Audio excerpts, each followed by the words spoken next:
I'm, of course, Lawrence Trent, if you didn't know me from other broadcasts previously, and I'm going to be taking you through all of the action of today's A group specifically, although, of course, if we look at the Challengers group as well, if there are some interesting games, we will put them up there too. Before we go over the pairings of today's round, I thought it would be worth just giving you all, if you hadn't seen the previous rounds, a bit of an update as to the current standings. And so far, we do have a leader of the pack, Levon Aronian, Armenia's #1, Armenia's golden boy, really, has played some really fantastic games and leads with 3 out of 4. He's closely followed by a pack of 4 on 2.5 out of 4, namely Hari Krishna, Karyakin, So and Giri. On a very even 2 out of 4 are Dominguez, Caruana and Nakamura. On -1 are Van Velde and Rapport, and at the bottom of the table, although with many games to go, still means that they can climb out of it, are Nidic and Gelfand. So that is the standings as they are at the moment. And the pairings for today are Hari Krishna versus Giri, Caruana versus Van Velde, Rapport versus Dominguez, Nakamura versus Karyakin, Nidic, Aronian and So Gelfand. So a lot of games, a lot of very interesting games. They have already kicked off. I can see as well that we've got some very interesting openings to these games. And what I'll do is, before we get into them, just perhaps give a little history as to the games themselves, the pairings of today, and see how these guys have got on against each other previously. So if we look at game 1, which is the game Hari Krishna versus Giri, well, these guys have only played twice before. The current score is 1-1. And Hari Krishna, actually, the last time they played was here in Vaikanze last year, and he won with white, but the game was a French defence. Today, however, we can see that we have a Italian game. So very standard 3 bishop c4. Hari Krishna actually played this earlier on in the tournament against Levon Aronian, but after bishop c5, instead of castling, he played the move c3, but got really no advantage against Lev via this variation. But castles is another way, and after knight f6, d3, he's played a far more slow Italian game, sometimes called the gioco pianissimo, especially after these moves here. So white plays c3, and his aim is to try and break with d4 in timely fashion. And this is quite a slow game. White isn't really looking to punish black so early on. We can see after a6, bishop b3, the bishop normally drops back there. h6, bishop e3, this is the position on the board. So Hari Krishna actually offering an exchange of bishops here, and black has to decide what to do, because if you exchange these bishops and then you play pawn takes bishop like this, you do give white the open f-file, and this pawn on f7 can sometimes become weak. And moreover, when you play fe3, you give white extra impetus to achieve this d4 break in certain positions, and also this square on f5, which is absolutely crucial in most Italian game positions, you can hop into as well in certain positions. So a lot to consider after bishop e3 for Anish, who of course is the big hope for Dutch chess, the current Dutch #1, probably the youngest ever Dutch #1. He is already well into the 2700 club, and will be there for a while for sure. So there's a lot of hope pinned on him, but that's still very early on in that game. So let's move on to the other games of today. Let's go to Caruana Van Velde. Now these two have got a bit more of a history together. They've played 7 times, and quite surprisingly, Loke, who is now over 100 points, or around 100 points, I should say, lower than Fabiano on the current list, has got +2 against Fabiano. So he's actually got a very good experience playing against Fabiano. Van Velde won with white last year. So it will be interesting to see Fabiano with the white pieces this year, if he can get some revenge. And we have a Sveshnikov opening. Van Velde, of course, is one of the most experienced players still on the circuit, been here for many, many years. And he's played in many, many different tournaments, and he's got quite a wide repertoire as well. And the Sveshnikov, I imagine, wasn't something that Fabiano was surprised to see. So Fabiano, well renowned for his opening preparation, here with his coach Chuchelov, who accompanies him to a lot of tournaments. They do a lot of preparation together, and they've gone down a mainline Sveshnikov with bishop f6, gf6, rather bishop f6. The other line, I should say, in this position is to play g takes f6, but bishop takes f6 seems to be still the more popular option, and c4. So this is another way of playing the position here with white. Clearly the big point of this variation is this knight on d5 has an excellent outpost in the middle of the board there, and black's main aim will be to either somehow oust it, if possible, or achieve an f5 break. That's one of the key motifs of the position. So normally the bishop from f6 pops over to g5 if it can, and there's a lot of theory in this particular opening, and it's continually evolving. I suppose that Boris Gelfand has been one of the main contributors from the black side, having had a number of very, very good results with this over the past few years. So interesting to see. Now c4, certainly one way of playing. You can also play with just c3 in a lot of these positions to try and reroute the knight via c2 and e3. It's another way of playing it. But c4 challenges immediately the b5 pawn. Well, you're pretty much forced to go b4, and now knight c2. The main difference between putting the pawn on c4 and c3, of course, is that now this d4 square isn't so protected. So black has a lot more dark square control, and that could prove to be important later on in the middle game. But for the moment, of course, this is all well known. Castles, and now g3. Again, very standard for white to develop his bishop via the fianchetto here on g2. And after bishop e6, well, he didn't play bishop g2 straight away, played a very interesting move in the meantime. He played the move h4. So he didn't automatically play bishop g2, which is what most people would consider. But h4 is interesting because maybe he's not just going to play bishop g2, maybe he wants to develop the bishop to h3. But also with h4, as I mentioned, it's possible that black is looking to play bishop g5 in a lot of variations. So h4 actually totally takes that option away. Fabiano is well known for looking into these nuances in the opening. So although I doubt this is a novelty per se, and by the way, we're going to have our resident expert Peter Dockers. He's going to come and join me and give me an update on all the opening novelties of these games. It wouldn't surprise me if that is something that Fabiano had cooked up at home. So this is the game, still very early on, still in the opening. We will see how that one develops. Let's move on to the next game, Rapport Dominguez.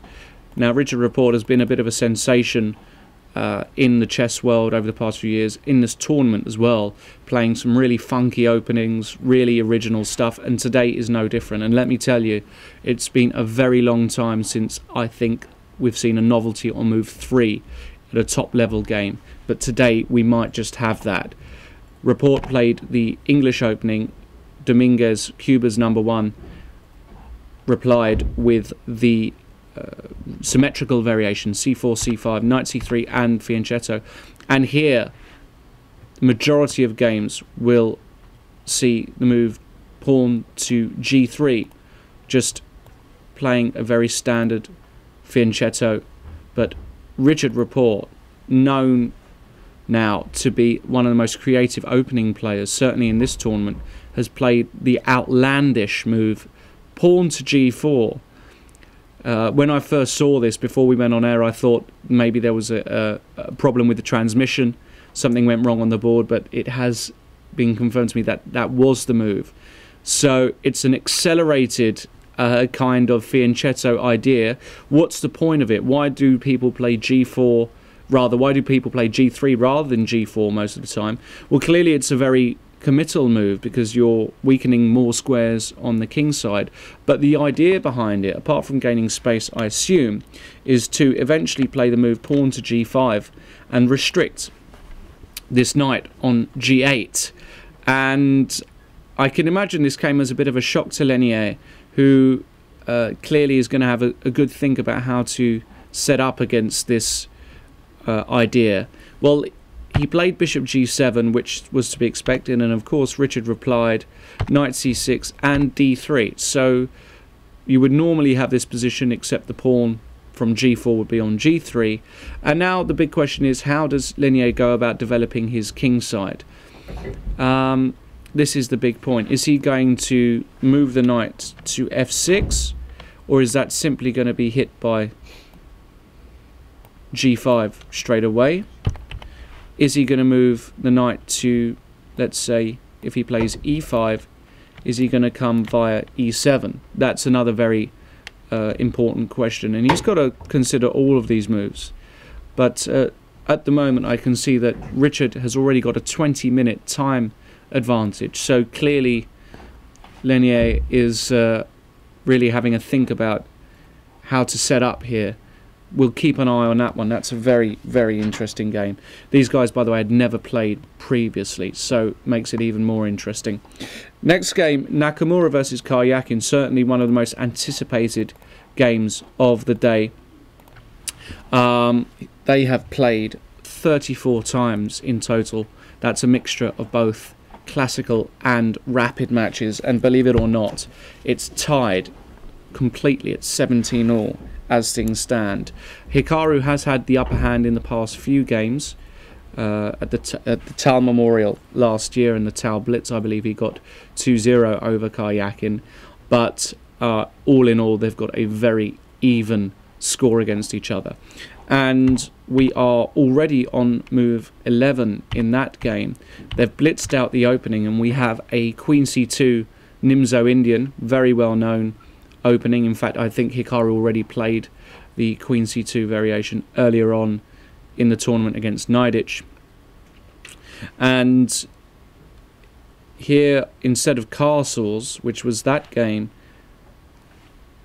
Karyakin played the move d5, another very well-known main line. And after a3, well, again, this is very well known. C takes d5 is the other line. Leads to a totally different game, but a3, bishop takes knight, queen takes knight, knight e4, attacking, gaining a tempo, queen c2 and c5. This is the point of this variation. So black is very quick to react in the center.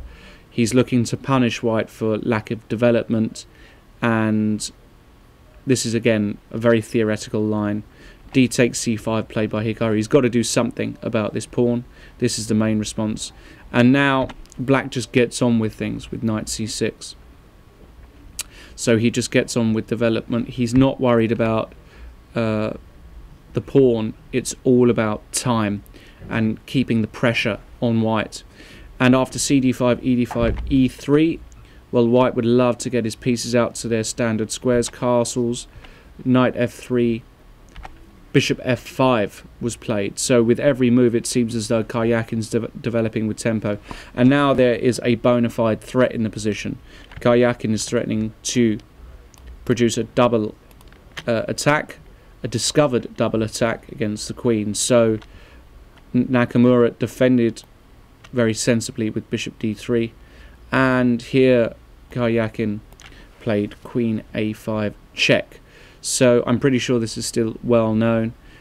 Maybe the idea is that now white has some problems blocking this check. For example, if b4, it's possible that black can just take that pawn thanks to the pin against the rook. So Nakamura having to think about what to do against this check. Might be quite an irritating check that. We'll get Peter to update us on the current theory on that one shortly. Let's move on to the other games then, and the next game, Nidic-Aronian. This again, potentially fireworks in this one. These guys have played a number of times. Aronian has got a big score against Nidic, +3, both in rapid and classical. And Lev won the last time they played a long play match at the Olympiad in 2012. They've played a lot of rapid games though, so let's see if Arkady here with the white pieces in a long play can cause Lev some problems. Well, we had a Berlin defense. We see it become even more popular over the past year or so. Well, even before that, of course, but thanks to Magnus Carlsen, who used it so successfully against Anand in the World Championship match, we should expect to see this a lot more. And we have the mainline Berlin. And interestingly, Nidic opts for the d takes e5 line. We've seen bishop takes c6 already in this tournament in a number of games. This is the so-called Berlin endgame, which very solid option for black. But Arkady is known to be quite original in the opening and didn't want to go into something which certainly suits Aronian more than his own style. Arkady is a very gifted tactical player, and of course rated at 2720 doesn't mean he doesn't play slower positions better, but I think it certainly suits Lev to be in something slightly more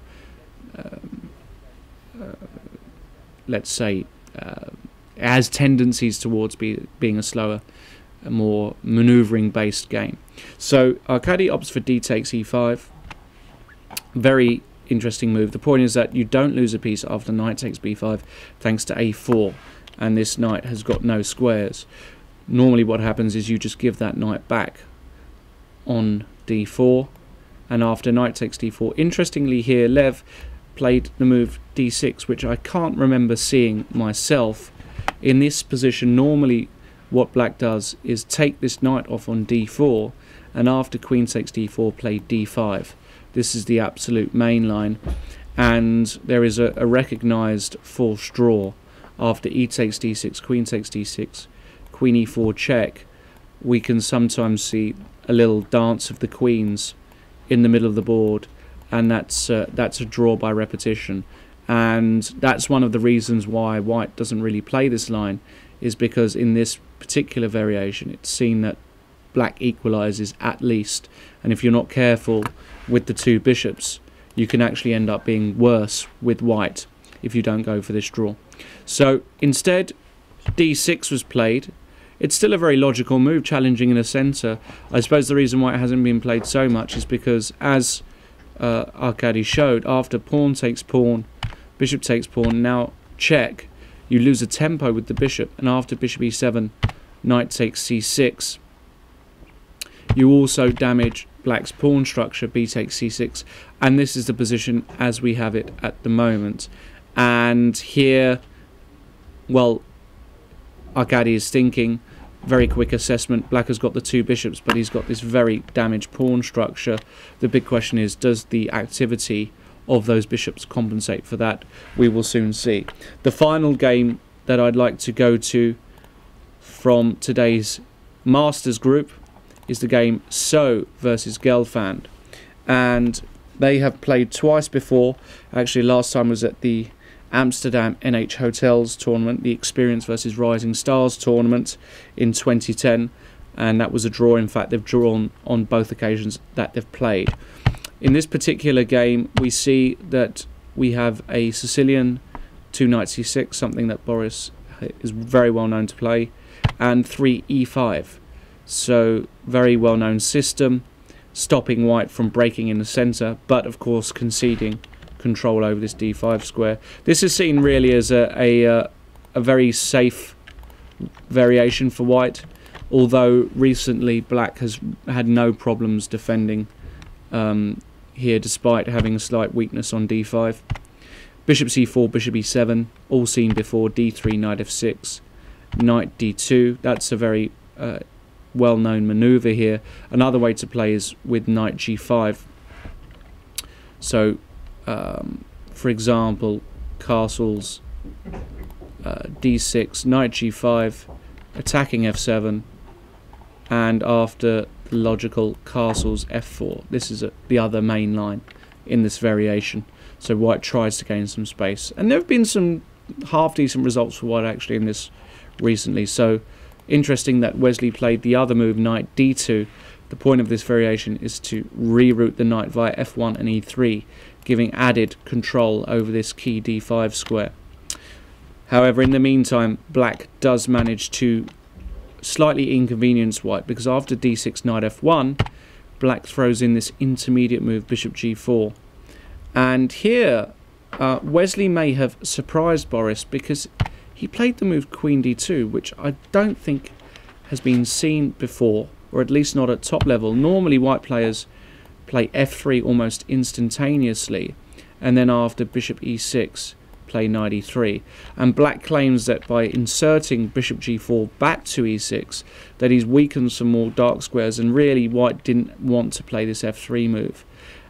So really interesting. And after queen d2, putting the queen on what looks like quite a strange square, blocking in this bishop, Boris has gone into a bit of a think. I wonder if this is Wesley's preparation. We'll soon see. However, what I'd like to do now is introduce Peter Dockers, who's going to come in just a minute or two time. He is, of course, very well known in Holland. He's been reporting on chess not only in Holland but worldwide for many years now, and is the director of content for chess.com. So, Peter, please come and take a seat and help me out. Hi there. Hi, Peter. How are you? I'm good. How are you? Yeah, I'm doing well. I'm doing well. I've tried to give the audience watching some kind of idea as to what's going on in these openings, but you are the man with all of the necessary tools to let me know exactly what is new. And I suppose the first one that is of real interest is this Richard Report versus Dominguez game, 3 pawn to g4. Now, has this ever been played before, Peter? Yeah, that's the earlier the novelty, the less you can actually say something about it, I guess, because yeah, basically we were leaving theory on move 3. Actually, I found one game. It was an amateur game between a 2200 player and an unrated player. Right. Tiita. I'm not sure where he's from. He once tried it, so he must be a creative player as well. And no, but virtually, especially at this level, never seen before. Well, it's incredible that there's still room for creativity, even at this level. And when I was looking at this game and discussing it just before we came live with Erwin, he said, well, actually, the move itself has got quite a concrete idea. You're going to play pawn to g5 and restrict the movement of this knight. So yeah, this was actually what kind of happened in that amateur game. Right. White played g5 very early on, and then black questioned this move with h6, and before you knew it, the whole h-file disappeared. Okay. The rooks went off, and then you have a really funny middle game position where suddenly nobody is able to castle kingside anymore. Yeah. Quite incredible. Well, look, I mean, look at this. I mean, Lenier is still thinking after d3, so this is the position as it stands. Richard Report has nearly got a 40-minute advantage on the clock. We'll see if that proves to be important a bit later on, because, well, they still have to get to move 40, of course. So after something like d6, you would go g5 probably? Yeah, I think that's the idea. Yeah. To play g5, and then this game, if I beg your pardon, if h6, h4, And you Yeah. claim that despite the exchange of rooks, this pawn on g5 restricts this knight. And how do you develop that knight? It's an amazing idea, yeah. Incredible idea. Well, it's a known idea in other openings, but right Sure, here and yeah. such an early stage. Very nice. Okay. Okay, let's go on to, I suppose another one of real interest is, well, they're all of real interest. It's quite incredible. It's a good round. I It's a think great good round, yeah. Well, Caruana Van Velde, I said Okay, yeah. I said that the idea of h4, apart from stopping bishop g5, which is a typical idea, is maybe to play the bishop to h3. And in fact, Caruana has done just that. So is this new? Not really, no. And I can. He just moved. He played. Let me see. 14 a5. Yeah, indeed. Yeah. No, the thing is that actually quite a lot of games have been played in this system still. And 15 bishop h3. I can check it right now. Okay. Yeah, It's been that's played a what lot I still, expected. yeah. It's still played a lot. Okay. It's about 60, 70 games still played here. Played most often in this position is a4. So you don't trade yourself, of course, with black. I mean, I wouldn't do that, because then you really lose the d5 square. And I don't think white wants to take very early on either on e6. So it's kind of a cat and mouse between the bishops, the white squared bishops. Right. And you just continue with a move like a4. Yeah. So a4 is the main move But here. it's interesting to mention that instead of bishop h3, Yep. Hikaru Nakamura played b3 against Temur Rajabov at the Zouk Grand Prix last year. Okay, interesting. And then this also sort of invites a4, of course, and then simply rook b1. And Wow. yeah, different setup. Maybe Very. Caruana doesn't want to give up the a file yet. Plays bishop h3 first. Yeah. And yeah, as I said, a4 is being played a lot. Knight d4 is also a move. So accepting a double pawn is also Right. played a lot. 19 times according to this database. Yeah. So a4 or knight d4 seems to be the main moves in this position. Yeah. Okay. Interesting. All right. Well, let's go on. And one last thing yeah. I can mention about this game, what I noticed between Caruana with white, they played 4 times. It was always classical. it was always e4. And actually Luke played the Scheveningen 3 times. And the last time they played, he tried the Scandinavian. So this is the first Sveshnikov between these two. Right, okay. Yeah. Very interesting. All right. So let's go on to another game then, and another game of real interest, I suppose. Let's go to Nakamura versus Karyakin, because Hikaru has played after Queen A5 check. Very interesting move, King E2. Now, has this all been seen before? Of course, I was wondering whether you could just block with the bishop on d2 in this position. King e2 was played once. Wow. Yeah, let me see. Also, okay, decent player with white, 2400 player. Right. Benita. Yeah. And So he played King game, E2 here. Yeah, King e2. Wow. Rook fe8 was played. Okay. Well, King E2, it clearly has come as a bit of a shock to Karyakin because he spent quite a while on this. What do they normally do? I would say this is preparation still. Oh, absolutely. And, yeah. They normally play Bishop D2, I would have thought. Well, it's already started a little bit earlier because of there was a position where Karyakin castled on move 10. Before Bishop F5. Yeah, that was a bit of a rare, Right. let's say, move order. I mean, Bishop F5 is played a lot in that position. And between very strong players, here in Zee 5 years ago, there was a game Morozevich-Adams, Bishop F5, Bishop D3, and then castles. Right. So it's also a matter of transposition, of course. But sometimes this knight can then come to E2. I think that's the difference. Yeah. Rather than to F3. So interesting that Sergei has played castles straight away, allowing white to develop another piece.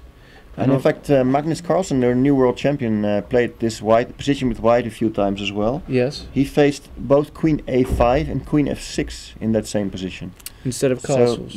So there's a lot of options for so black Queen actually. A5 is another option here. Okay. So it means Hikaru had to look at all these options as well, not only the King E2 idea, but all the other move orders. He really need to study for this big game. I think it's a big game for him because he already went down against Aronian. He was a bit annoyed because he probably made a mistake in the ending and it wasn't necessary. Yeah, it So, looked like he could have held that with yeah, accurate play. I think Right. he might go all in today to be able to catch up with the leaders early on. Yeah. Well, it's incredible, this King E2 move, because it may have been basically a novelty apart from that Benitez game. Mm-hmm. White, for the moment, keeps hold of the pawn because the bishop is pinned, so you can't recapture this pawn on c5. But I do fear for this king in the middle of the board, and a rook is coming to e8 very quickly, and I just feel like my instinct tells me there should be some kind of compensation here for black, although he has to be very precise, because if white does manage just to play a move like rook d1 followed by king f1, he's going to have an extra pawn, and that could prove decisive. So that's an interesting game. We'll keep our eye on that one. Let's go to another very strange, not strange but interesting idea by Levon Aronian, who played in this position on move 8 the pawn to d6 instead of knight takes d4. Right. Is that, I imagine it isn't a pure novelty on No, move 8. not yet. No. First I can tell you that with these colors, knight with white, Aronian with black, they played 5 times like this, and all 5 were Rui Lopez. So knight is really a 1e4 player. Right, he doesn't deviate much from that. Right. And Aronian is typical Rui Lopez player, of course, with black 1e5. So 5 Spanish openings, and Levon tried a few systems, mostly the Berlin. Once in an online game, Arkady played 4d3. He has also played the other quiet system, rook 5, rook e1. Yeah. But this line he with never a4, he never went into the Berlin ending against Yeah. this opponent. And then this is of course another sideline, the a4 move. Yeah.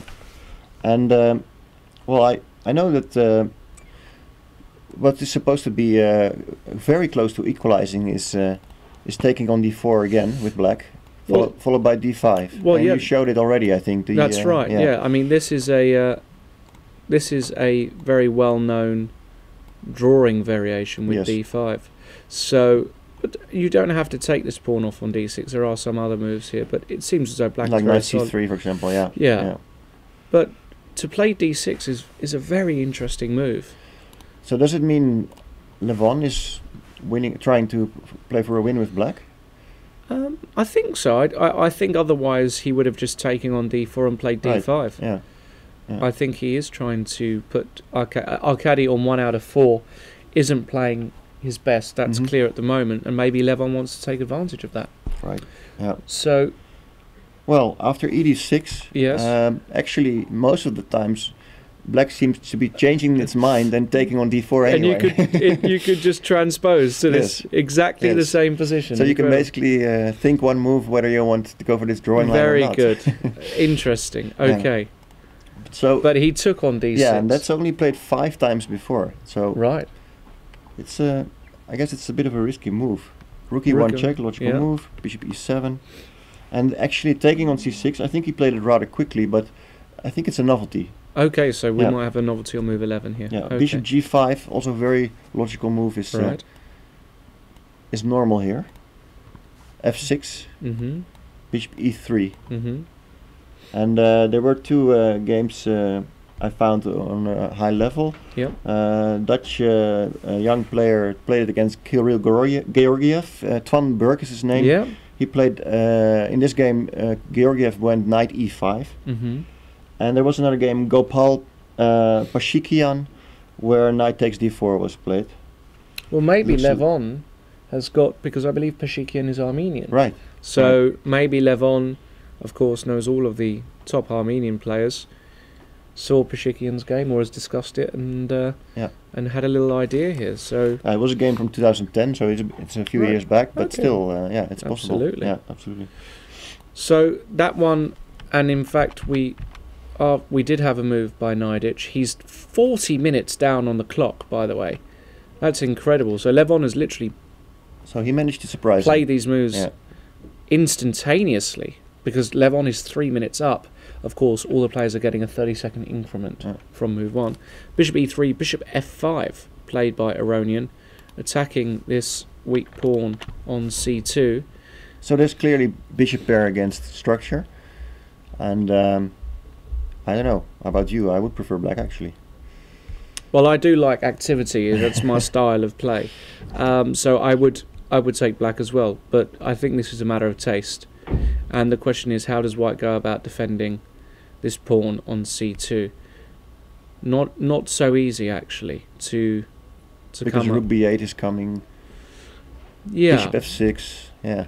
There are all kinds of moves, but I suppose this pawn on a7 That's is true. also weak. That's true. So You can't just maybe give it up, you're going to just play rook d2 here with white, just protecting. And the problem is, if you go rook d8, I'm wondering whether I can just do I take on d8 first? I mean, something like, well, you've got to be a bit careful as well, I because thought rook b8 maybe, but yeah. well, then the pawn on b2 But is still, also it's tricky, exactly. yeah. It's very interesting. Okay, Yep.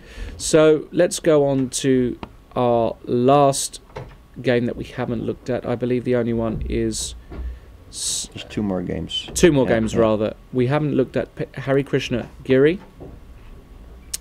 which I suppose the interesting moment was move 9, bishop e3.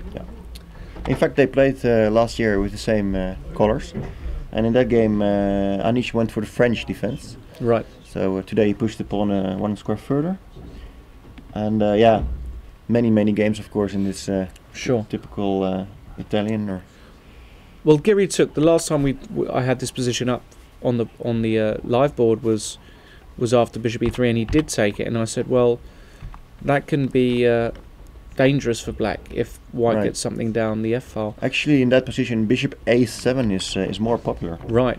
So after bishop e3, bishop a7, this looks very standard as Yeah. well. But he took. Okay. And then followed by knight a5, Yeah. and that's a bit rare in combination with taking on e3. Right. Bishop e6 is more popular, and Bishop e6. it's possible to get an almost symmetrical pawn structure again. Nearly. Yeah. This is nearly symmetrical. Well. But But knight a5. knight a5 maybe slightly more ambitious. Very ambitious. Bishop c2, c5. Yeah. Knight bd2, I only b5. I only have 2 amateur games in this position. Actually, one is an email game. What about the other one? Well, you could basically say that in high level tournament practice this is new in this. Right. It's very standard middle game ideas, but the exact position is almost new. Queen e1 and rook b8 played. So this is the position as it stands. Queen e1's an interesting move because white is looking to maybe not just bring the queen out, but maybe play knight h4 and have this protected.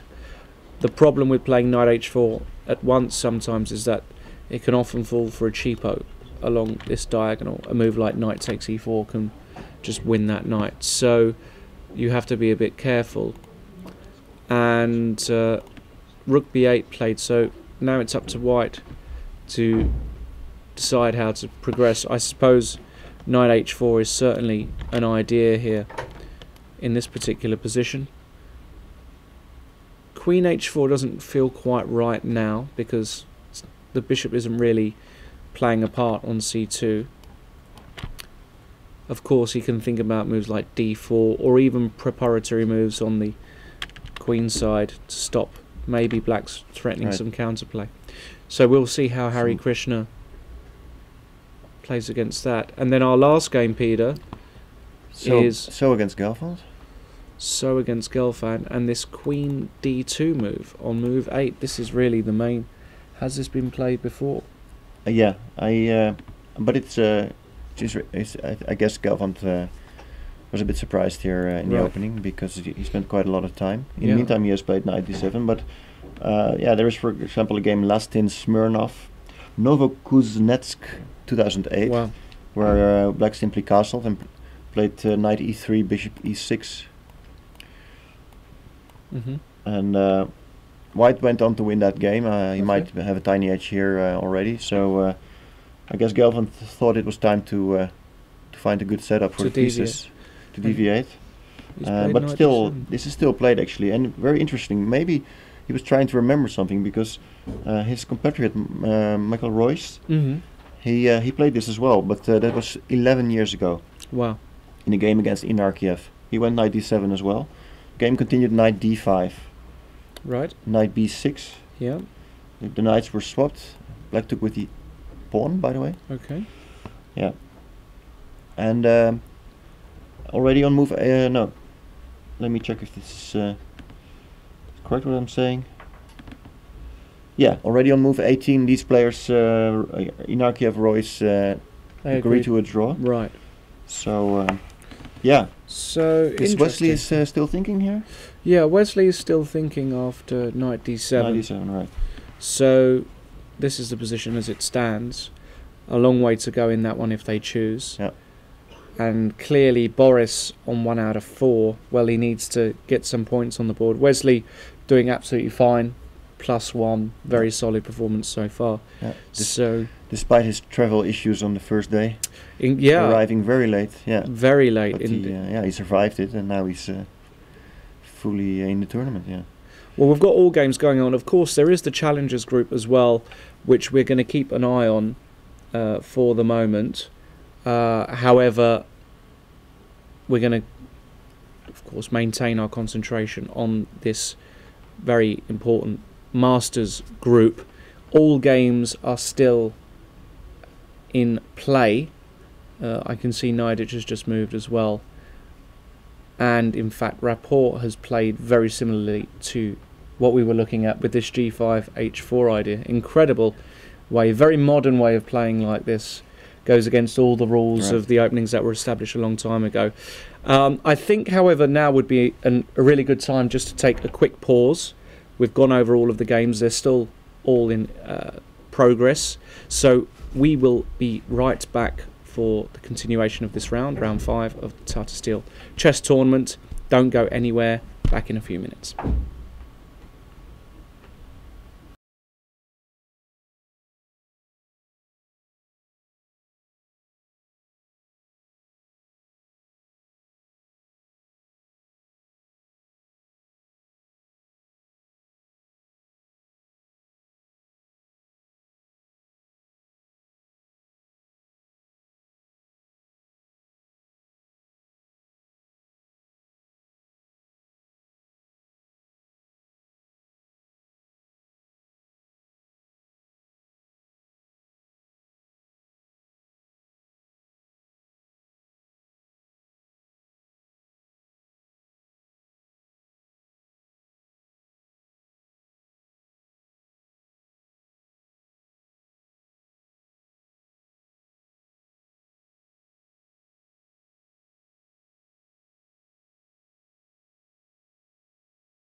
Welcome back. We are live here. It's round 5 of the Masters tournament, round 6 of the Challengers tournament here at the Tata Steel Chess tournament, and I'm joined by local legend, Grandmaster Mr. Lamy, whose wife has just stepped in as well. I can see her out the corner of my eye. Hello, Alina. She's off screen, but nice to know that she's giving you a bit of support.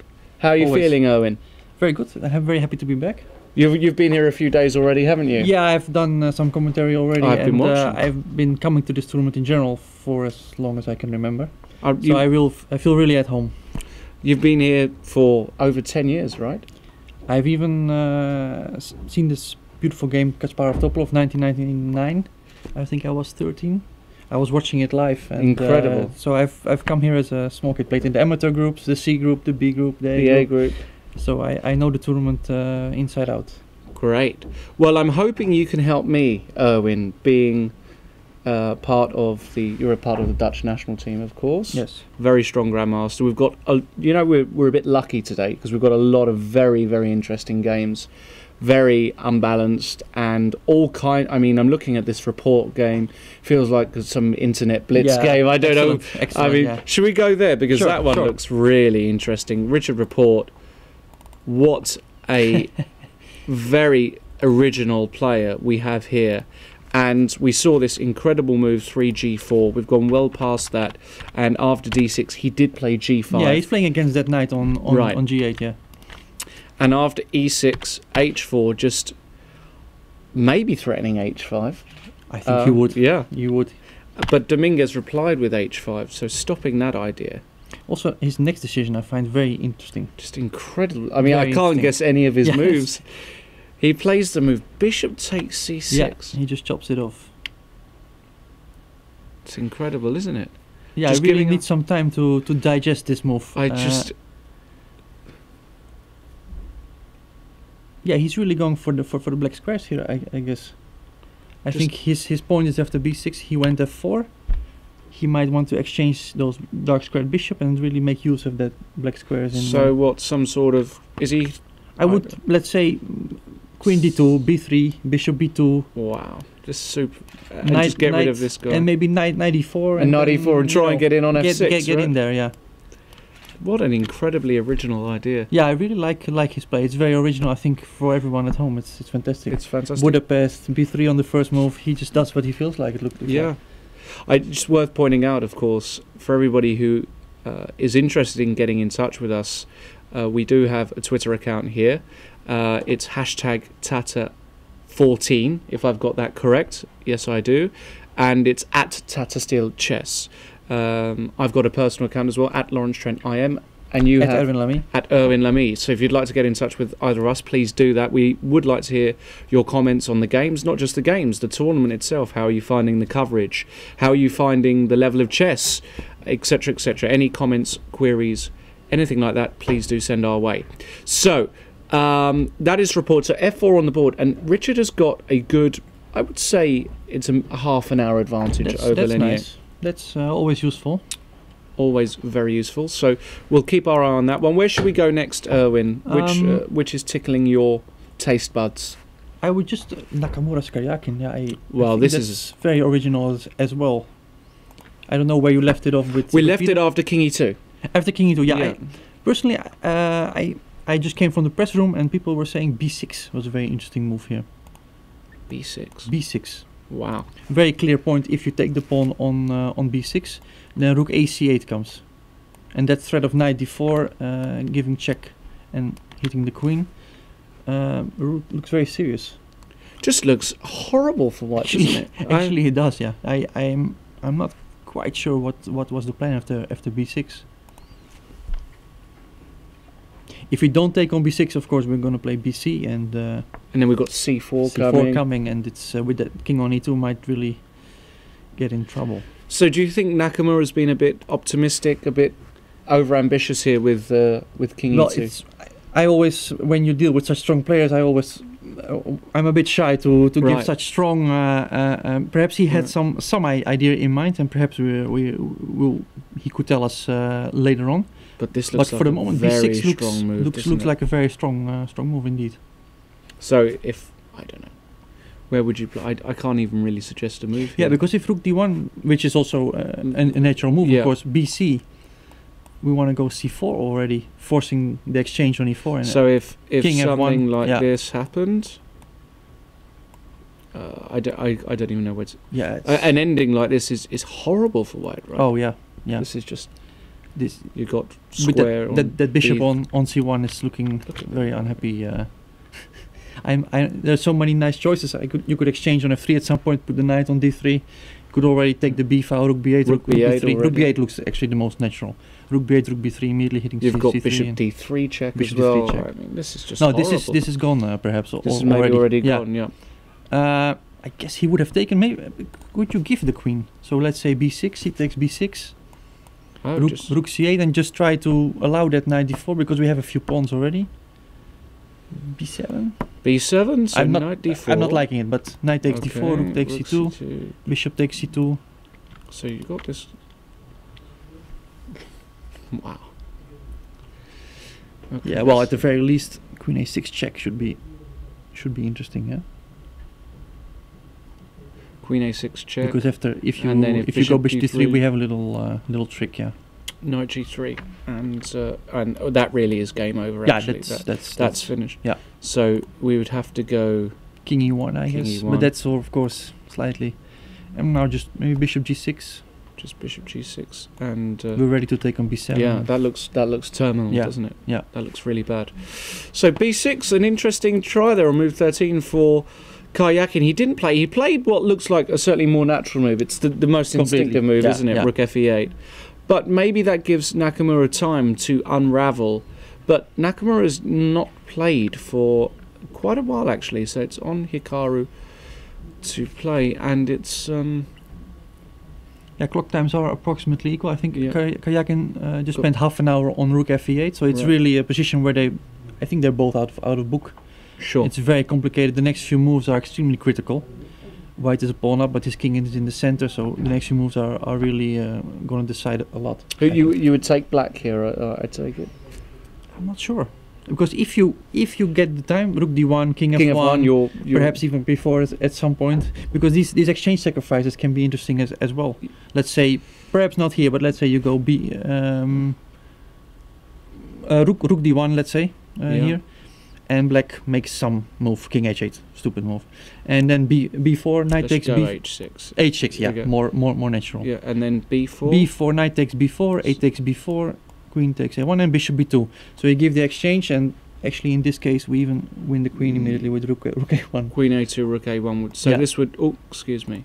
So queen a2 and rook a1 Yeah, would nearly win. yeah. Of course, h6 was very cooperative, but at least it's an Just idea. Does that, Oh. just a Queen- little queen trick. takes. Yeah, and Queen then takes. I suppose I don't win the queen, but You can take with king. oh, I actually, because take b2 because would b2 be is hanging right, And at endgame should be close to winning, if not yeah one. completely yeah Yeah. with the two pieces yeah. So that b4 idea, actually, that was seen. Peter, when he was here before, quoted a game Carlson Adams, Right. and I think it was Right. even here. Was it here? It was. Well, it was. It's I think a very similar position. Yeah. He played Very b4, similar. gave up the exchange, Yeah, and yeah, had this monster bishop. So, very interesting. He won that game, didn't he? I think he won. Yeah, Yeah, Carlson won. So very. So it all depends on how Hikaru's getting out. But I have to say, I'm not a huge fan of. Unless he can do that, I really like black. Exactly. Yeah, personal taste. we will really see it in the next few moves. I think those are critical. Another very interesting game today, Erwin, has been the game Right. Nidich Aronian, where we had this very interesting idea on move. Very rare. Am I right? Very rare Yeah, idea. yeah. Not completely rare, but very rare. And after ED6, another real interesting point about this variation is you can take on D4 here. And it will be the same. And it's so if you still Yeah, want this yeah. drawing variation, you can do that. But Levon, But Kramnik did lose a game the other day. I would want to say, but it's already half a year ago. I think against Andreikin, didn't right, he? it was, and it was Queen D4, D5, but he didn't take on D6. He played some Knight C3. Is that- Okay, that's the- possible. Yeah, and I don't. I can't Yeah. quite recall the game. Maybe we'll get Peter to do that. But ED6, Bishop D6, this position here, certainly here, Peter told us that there had been a game previously with Bishop G5. pinning When I everywhere. F6 is... F6 and you just come back. So that was one variation. But I think that if you take on d4 here and play... you take with bishop maybe? Yeah. Bishop f5, because I like those bishop... then bishop c5. C5. There are some, You've got to be a bit there are careful. some tricks, yeah. Yeah, the line is full with these small tricks, of course. Right. If black manages to get his king from the center, he has two bishops, he'll be slightly better, but... Right. Yeah, white has some development advantage, of course. The way Arkady played it, by taking on c6 and forcing this position, it's really... it's one of those positions where two bishops, open position, pressure against certainly this pawn on c2, as we'll see, in exchange for very weak queenside. Well, of course, a4 is also not the move you want to make in this kind of hearing, because later on the c2 pawn will be attacked. You might want to play c4, but then your b pawn will be behind. So I think black is completely fine. Right. Well, we saw bishop e3, bishop f5 attacking that pawn. Rook e1, so that defends it because, just to show, bishop c2 loses to Little pin. Oh, excuse me. Of course, we can all see that, winning a piece. So, Levon, very interestingly, just castled queenside. What a move. By the way, at this point, Levon has used hardly any time whatsoever. And the point is that if you play bishop takes a7, seemingly grabbing a pawn, can you play c5 immediately, I wonder? Because this e7 bishop cannot be taken due to back rank ideas. So is the idea to play c5? Is the idea to take on c2? I think it is. I think c5 is just a very c5? nice move. And then if knight c3... And we just play bishop slowly d6, rook e8. Or rook e8. Or bishop well, d6. Maybe both. Maybe both. I don't know which is because better. king b7 is coming, and I don't see a way out for the... So if you went here... Knight b5, king b7, threatening... Maybe you have b4 here. Do you? In any case, black looks very... I think... You've got to be really for Arkady to go for this, it would be insane. No, I think that he made a wise choice not to with take knight a3. And here rook h8 was played by Lev. So Indar, and now he took that pawn. He did take it now. Okay. Wow. He's just okay. taken. That's interesting. Well, Arkady's only got 30 minutes left, and they're on move 16. Levon's got an hour and 5 minutes to think about that move, and well, I'm a bit can you surprised. On the other hand, he might have thought that if he does nothing, just normal moves, he might just be worse. Right. There are two bishops, and c2 is weak. Bishop f6 is maybe coming. Black looks very harmonious. Right. So actually, that king on c8 is very good covering those weak pawns. So he may just have thought that it's the best way to go. So after c5, what is he planning? I mean, is it? You don't ever want to play this move, but is this an idea to just give up the exchange, win two pawns, and claim that this a pawn might be a nuisance? I think if you can go bishop e3 later on, get some kind of control. I was a bit worried about this move originally, but maybe you can just play... Yeah, that is a bit annoying, isn't it? Well, maybe you can just play king f1. And if you come down, now I come back with the bishop. Sure. And my just claim I control everything. This looks excellent. Okay, so then with the move order he chose, he avoided your bishop d6, maybe. Right. Maybe that was the whole point of starting with knight a3. So in this variation, he can give that exchange. He has two pawns. You can always come this way with the rook, and if bishop e3, you've got check. Yeah, so it takes, and king e2. I don't think this is so bad for white. No, looks like it's quite some potential on the queen side actually to push. And those opposite color bishop might be not so bad in this case, in order to push those pawns. Right. So maybe that's certainly something that's going through his head. But look at this, we have had a move. He has taken. And he's just taken on a3. So Okay. he's taken. We've had an exchange on e8. Let's quickly go through those moves.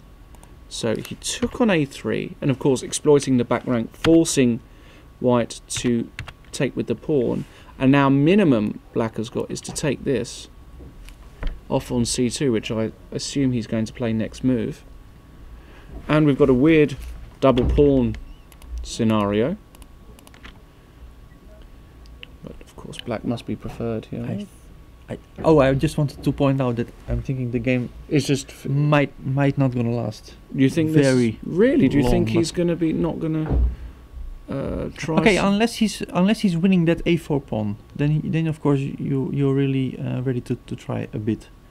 For example, a5, you might go rook e5, or you're just gonna pick it up, perhaps.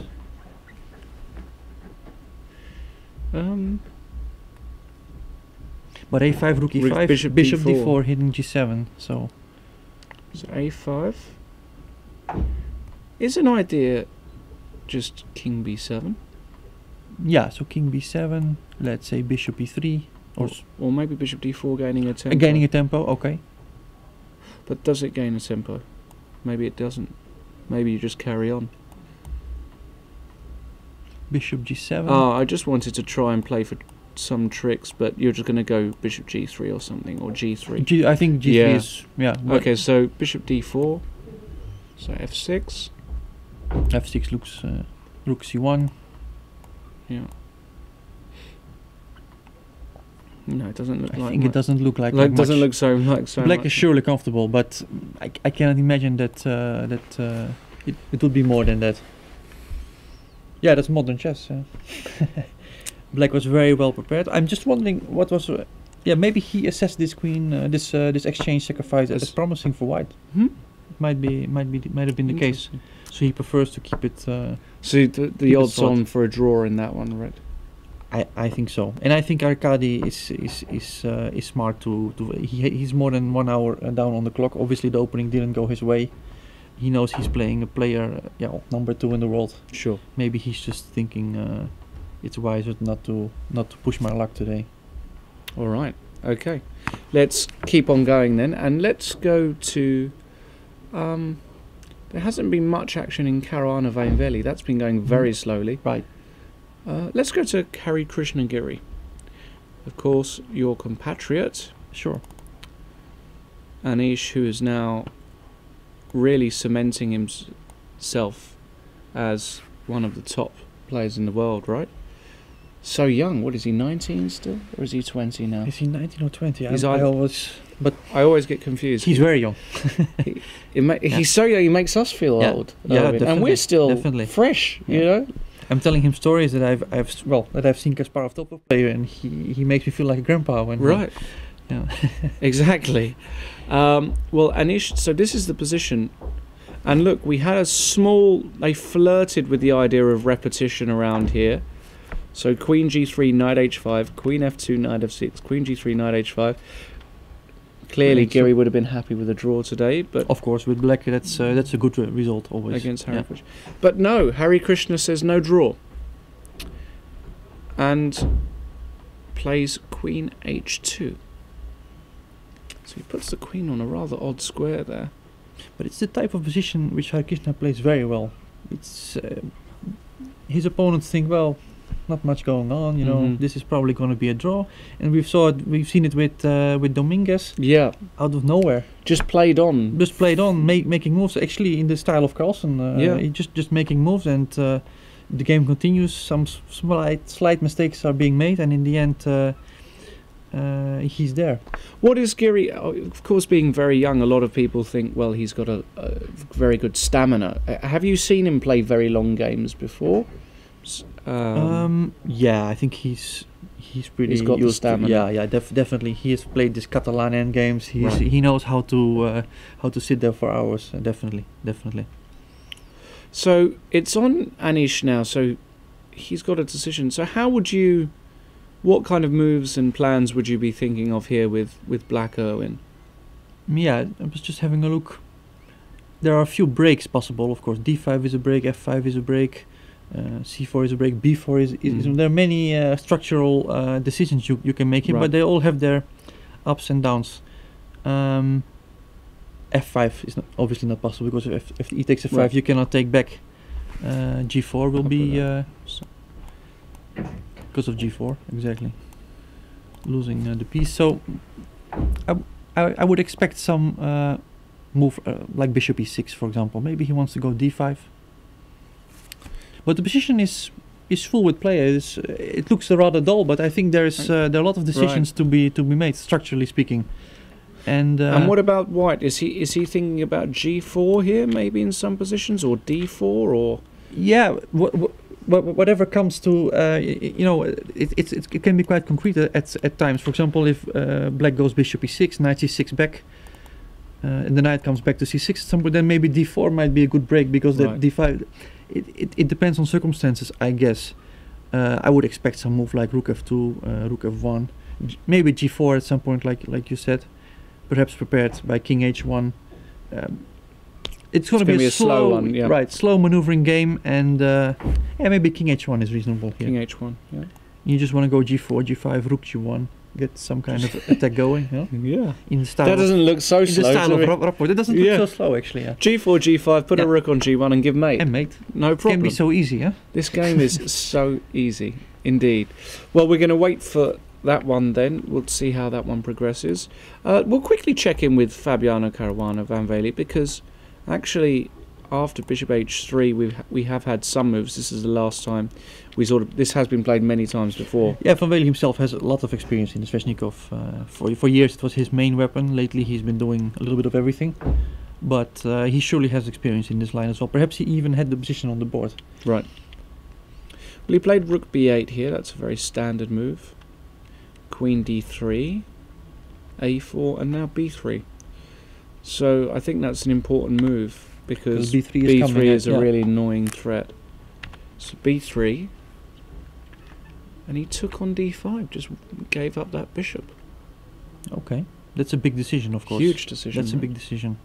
So he gave up the bishop and played knight a5. What do we think of this? I'm not entirely sure that it's...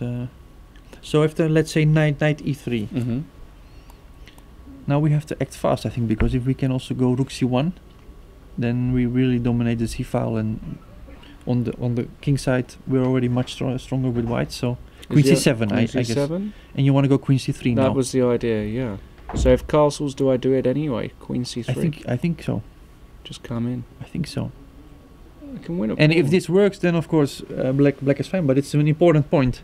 This has to work. Queen c7, queen c3. Otherwise, I think there's white really gets total control. So if I play queen a6, and try and Queen a6. Hitting on d6 as well. Rook a8. Can I go rook a8? yeah, and I was just gonna Queen d6 ab, something like that. something like this, Knight takes. and then I've got Oh, we this actually had a c-pawn. small tactic, maybe knight c4 or knight b7, something, and attacking on. We had a nice Hold on a little. second. So takes. Yeah, AB, knight b7. B7.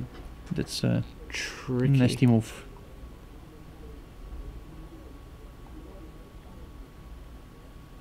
Yeah, that's just That's that's horrible. gone. Yeah, Wow. So maybe this is what Van Bailey has been looking at. I think he's going to bring his queen to c3, and can we maybe try something like king e2 instead of castles. Yeah. King e2. to prepare for queen c3. Okay. I think it will come anyway, Mm-hmm. and maybe rook b1. Just And now see- if I get the chance, I want to go rook hc1, exchange those Right. queens, and claim I'm We better see- in the endgame. we see how this bishop now makes it. Yeah, beautiful. Yeah, that's Controlling yeah. this, because if Yeah. black could play rook c8, it would be great for yeah, him, yeah, right? Yeah. And here you're just. But this could be worse actually. If rook hc1 comes, yeah, this is- exchange on d3, and you get in over the You've got c-file. that's serious, isn't That's it? very serious. Mm. Bishop on f6 is especially ugly in this case. Yeah. Needs to be Right. brought over to b6, but black might lack the time. Right. Well, So. still of course big fight, but So you're not I so would keen definitely on prefer white. prefer white here. Definitely.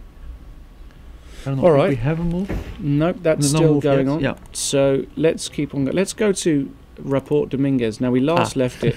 Our this- favorite. Well, I mean, it's Yeah. just such an original game that Also, this move I F4, had not. I just am not get. I wouldn't. E5 is also. Wow. This is, This is really getting good. Yeah. so E5. So. Okay, it makes sense to a certain extent because Of course, you want to getting get this that bishop out. right? Sure. Yeah. Yeah. So it does make a lot of sense. E5. F takes E5 played. Bishop E5. Knight F3. And bishop takes it. And now bishop takes C3, returning the favour. But that's a very smart Fantastic. move, I think, because he realized, of course, that if we can get the plan in Queen D2, B3, Bishop B2, Right, Knight so- E4, Right, something like this, and now Yeah, Queen D2. D2. B3. Let's just play Yeah, some let's make a moves. few moves. Would be nice if they would be a bit cooperative. They are a bit. I mean, Castle, Bishop B2, Knight F5, let's say. Yeah, Not the and best. then- Knight E4, and we really. This is the dream. this is the dream This is the position, dream. right? So he's blocked that diagonal indefinitely. So he's given up a bishop. Very good decision. Very I think. similar Yeah. idea. And Knight E7. So we have an opposite colour bishop scenario. And how white would love for this pawn just to be shifted over one, Just give Just- it away. Just give it or away. even not on there, right? And then he would have that Yeah. diagonal, but that pawn is blocking the diagonal. How would you and- assess it? It just looks totally unclear Yeah, to me. I mean, I have. I don't recall a position quite like this. Well, Dominguez, he had this game with Caruana, which was full with double pawns, yeah. I remember that one. And also, yeah. this structure is so rare that I'm having trouble to formulate some kind of thoughts. Yeah. It's really, but I do see that this bishop on c1 for the moment doesn't really.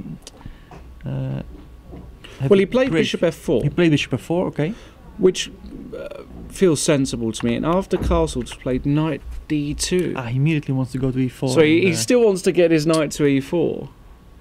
But Dominguez, of course, anticipated that and played d5. Didn't let that knight get to e4. And Rapport has followed up with queen to a4. Just so now he's looking at these weak pawns on.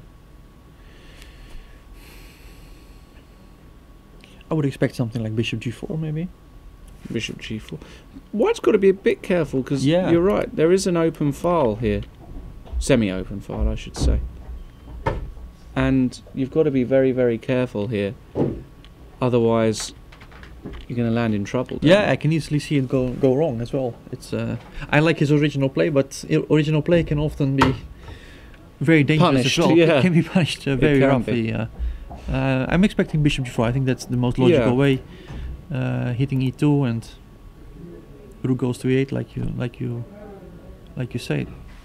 I think Dominguez should be okay. Yeah, I definitely. think you should Definitely. be okay. Yeah, I liked his decision to give the bishop back. Yeah, it was a I really thought that nice was a move. really good decision. Very counterintuitive to give up the bishop pair course it that is. way, but Yeah. And let's quickly go to So Gelfand's probably I would say the least interesting so far. It could. let's call it slowest. It's the slowest, yeah, because Yeah. it's a pretty standard position. It's a slow game, yeah. They're going really slowly. This is the position. It Just can play- heat up, of course, but Sure. for the moment they are having, typical slow play. Yeah, pretty balanced there. What is it, Owen? Tell us a bit more about. You've been here, as you said, for over 10, 15 years, maybe. What is it about this tournament that makes it so special? Well, it's the tradition. First of all, it's the 76th edition. That's incredible. I think only Hastings. Only Hastings, yeah. It has a longer tradition. It's the people. Okay, I know everyone. I know there are stories connected to the tournament for me. That's like I said, I've seen Kasparov Topolov when I was a small Right. boy. I've hunted Karpov down for autographs. Right, You know, it's yeah. it's a childhood memory, and I've seen the tournament become even stronger and stronger over the years because the tournament is definitely now on a higher level than it was in the 80s, Right, sure. 90s. Sure. And to see all those strong players, to be able to compete with the strongest in the world. I had a chance to play in the A group How many? twice, You played twice in the A group. and it's an amazing experience, of course, because how often do you get the chance to to play against these guys. Sure. It's no, it's always great to be here. I immediately feel at home when I enter Wijk aan Zee. For people who've never been here outside, you immediately see that you enter this tournament. There are all kinds of incredible, signs isn't everywhere. it? I mean, you're down the road in help me when I pronounce it. Is it Ilmuiden? IJmuiden. IJmuiden. IJmuiden. Right. On the route, I was in the car coming up here, and there are signs for the tournament Definitely. a few miles on. Yeah. And there are even road signs. What really made me laugh is there are road signs, like you would have a road sign for a roundabout. There's a road sign for the tournament. Yeah. So this is it. I mean, and in times where you see many tournaments disappearing, also many tournaments being born, we must say. Yeah. But this tournament has always been there. It's really been a pillar under Dutch chess, actually for the whole world. For me, it's the Wimbledon of. Maybe for you coming from the London Classic, maybe the London Classic is a new baby, yeah. And it's doing great. And Malcolm Payne, who of course organises it, of course, is doing a great job. But I think a lot of praise and a lot of thanks should be given to the organisation here, the sponsors, of course, Tata, but also I would say a special thanks to Jerome Vandenberg. Of course, his entire team. Yeah. They make it happen each year. Incredible, and despite the everybody's been having problems recently, to have this here again is just great for not just great for Dutch chess but for world chess, because everybody watches this tournament, right? Yeah. So fantastic that this is still going on. All right, so we're having a look now. We're going to keep an eye out for the B games. We haven't seen anything quite from the B tournament, but we will keep our eye on that to see if there's any really outstanding games. For the moment, let's carry on with the A group, and we've had a simplification in the Nidic-Aronian game. Let's just quickly go back to where we were. This is really heading for what I was... Well, he didn't take on C2. He didn't take on... Yeah, okay. He just played Rook A4, A4, which kind of feels like a strange decision, because that's why I don't care if you win that pawn. And in fact, he kept the C pawn. So White claims that actually, he sort of got an extra A pawn. Although, yeah, I don't think it's gonna play a gigantic role. Well, this rook is. Oh, I see. I think he wants to go King D6, play C5, hit the bishop, again come in with the King D5, King C4, and. But it all looks rather even if he would pick up that A pawn with Rook and King. Right. Of course, the double C pawns. It should be close, right? Right. Okay. Easy day for Aronian. I think Nidic also won't be too much upset if this game would end peacefully. We've got action. And we've got action, yeah. We've got action over in Nakamura. And look at this. Well, Rook F8, Rook D1. We said this is a D1. After 40 minutes of thought. 40 minutes he thought here. Such a long thing. And the point is that, excuse me, let me just go back. Bishop G4 was played by, so the idea here... Does he want to go Knight D4 check? Wow. ED Knight G3 mate. Well, let's just put that on the board, because that's fantastic. Let's, I have to, if H3. H3, yeah. Knight D4 check. What a beautiful idea. That's really strong. E takes D4. Well, that's the. Otherwise, you lose your queen, and then Knight G3. That's a nice mate. What a beautiful checkmate. Very nice. So Bishop G4 has a real. So this is why he was thinking for so long. Yeah, this is serious. And he played B4. So if he were to come back this way, which would be my first. What is his idea? I would. My first instinct would say Knight E5, but perhaps you take on E4. Knight E5. Bishop takes E4. I know. Yeah, D takes E4, Queen takes E4, Knight takes F3. Is just because Queen takes G4 is check on look H2. At that. Very nice. Very nice. So Knight E5 is clearly is good. A good move. So B4. He must have seen this when he played Rook D1. He must have. Yeah. Queen C7. Just to Knight D4 check is not working now. Let's well, we have to try it because we have to. I just want to see it again. So Knight D4 check. Maybe the point is that Right. I've got king d2. Of course, right. Yeah, sure. That's it. Yeah. So the b4 pawn blocks. So queen c7 played by Karyakin. All right. So you just want to take on h2, I guess. Right. Simple as that. Simply wants to take And this. keeping some threats. Yeah. So anything like position. this, you would just whip that knight off. Oh, would you? Oh no, hold on. What would you do after king f1? That's a good question. Yeah.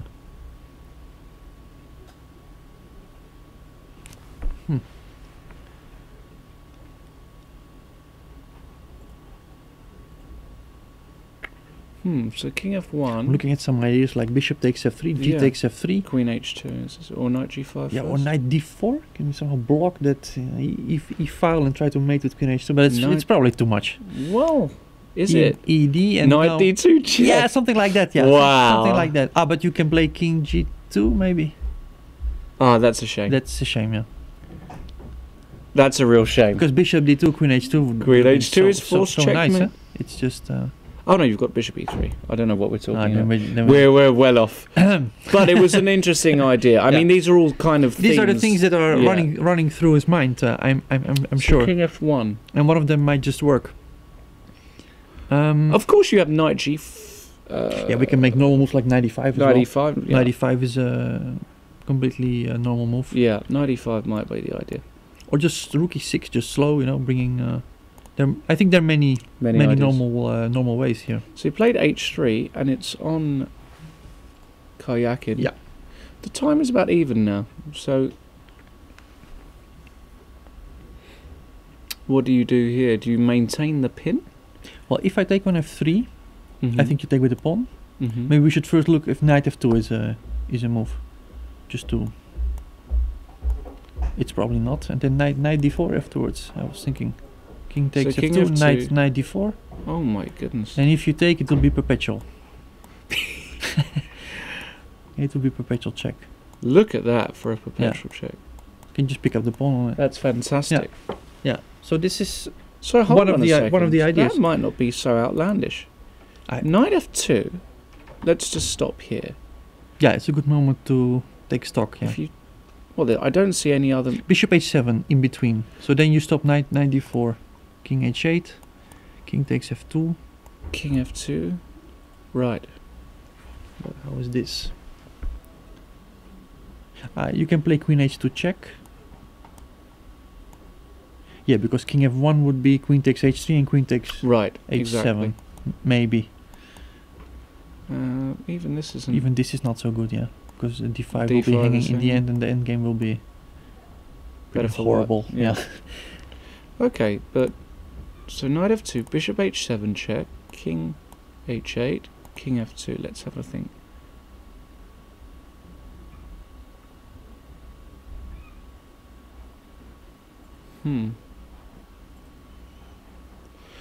Yeah, I don't Not see easy. a good follow-up. d4 is a move, but it looks a bit too much, yeah? It'd be incredible if it worked. Yeah, would be too. Just f4 maybe, just blocking the queen. Okay, so No, this is probably too much then, because of bishop takes h7. Yeah. so instead, I'm sure he's running through all these lines at the moment. absolutely.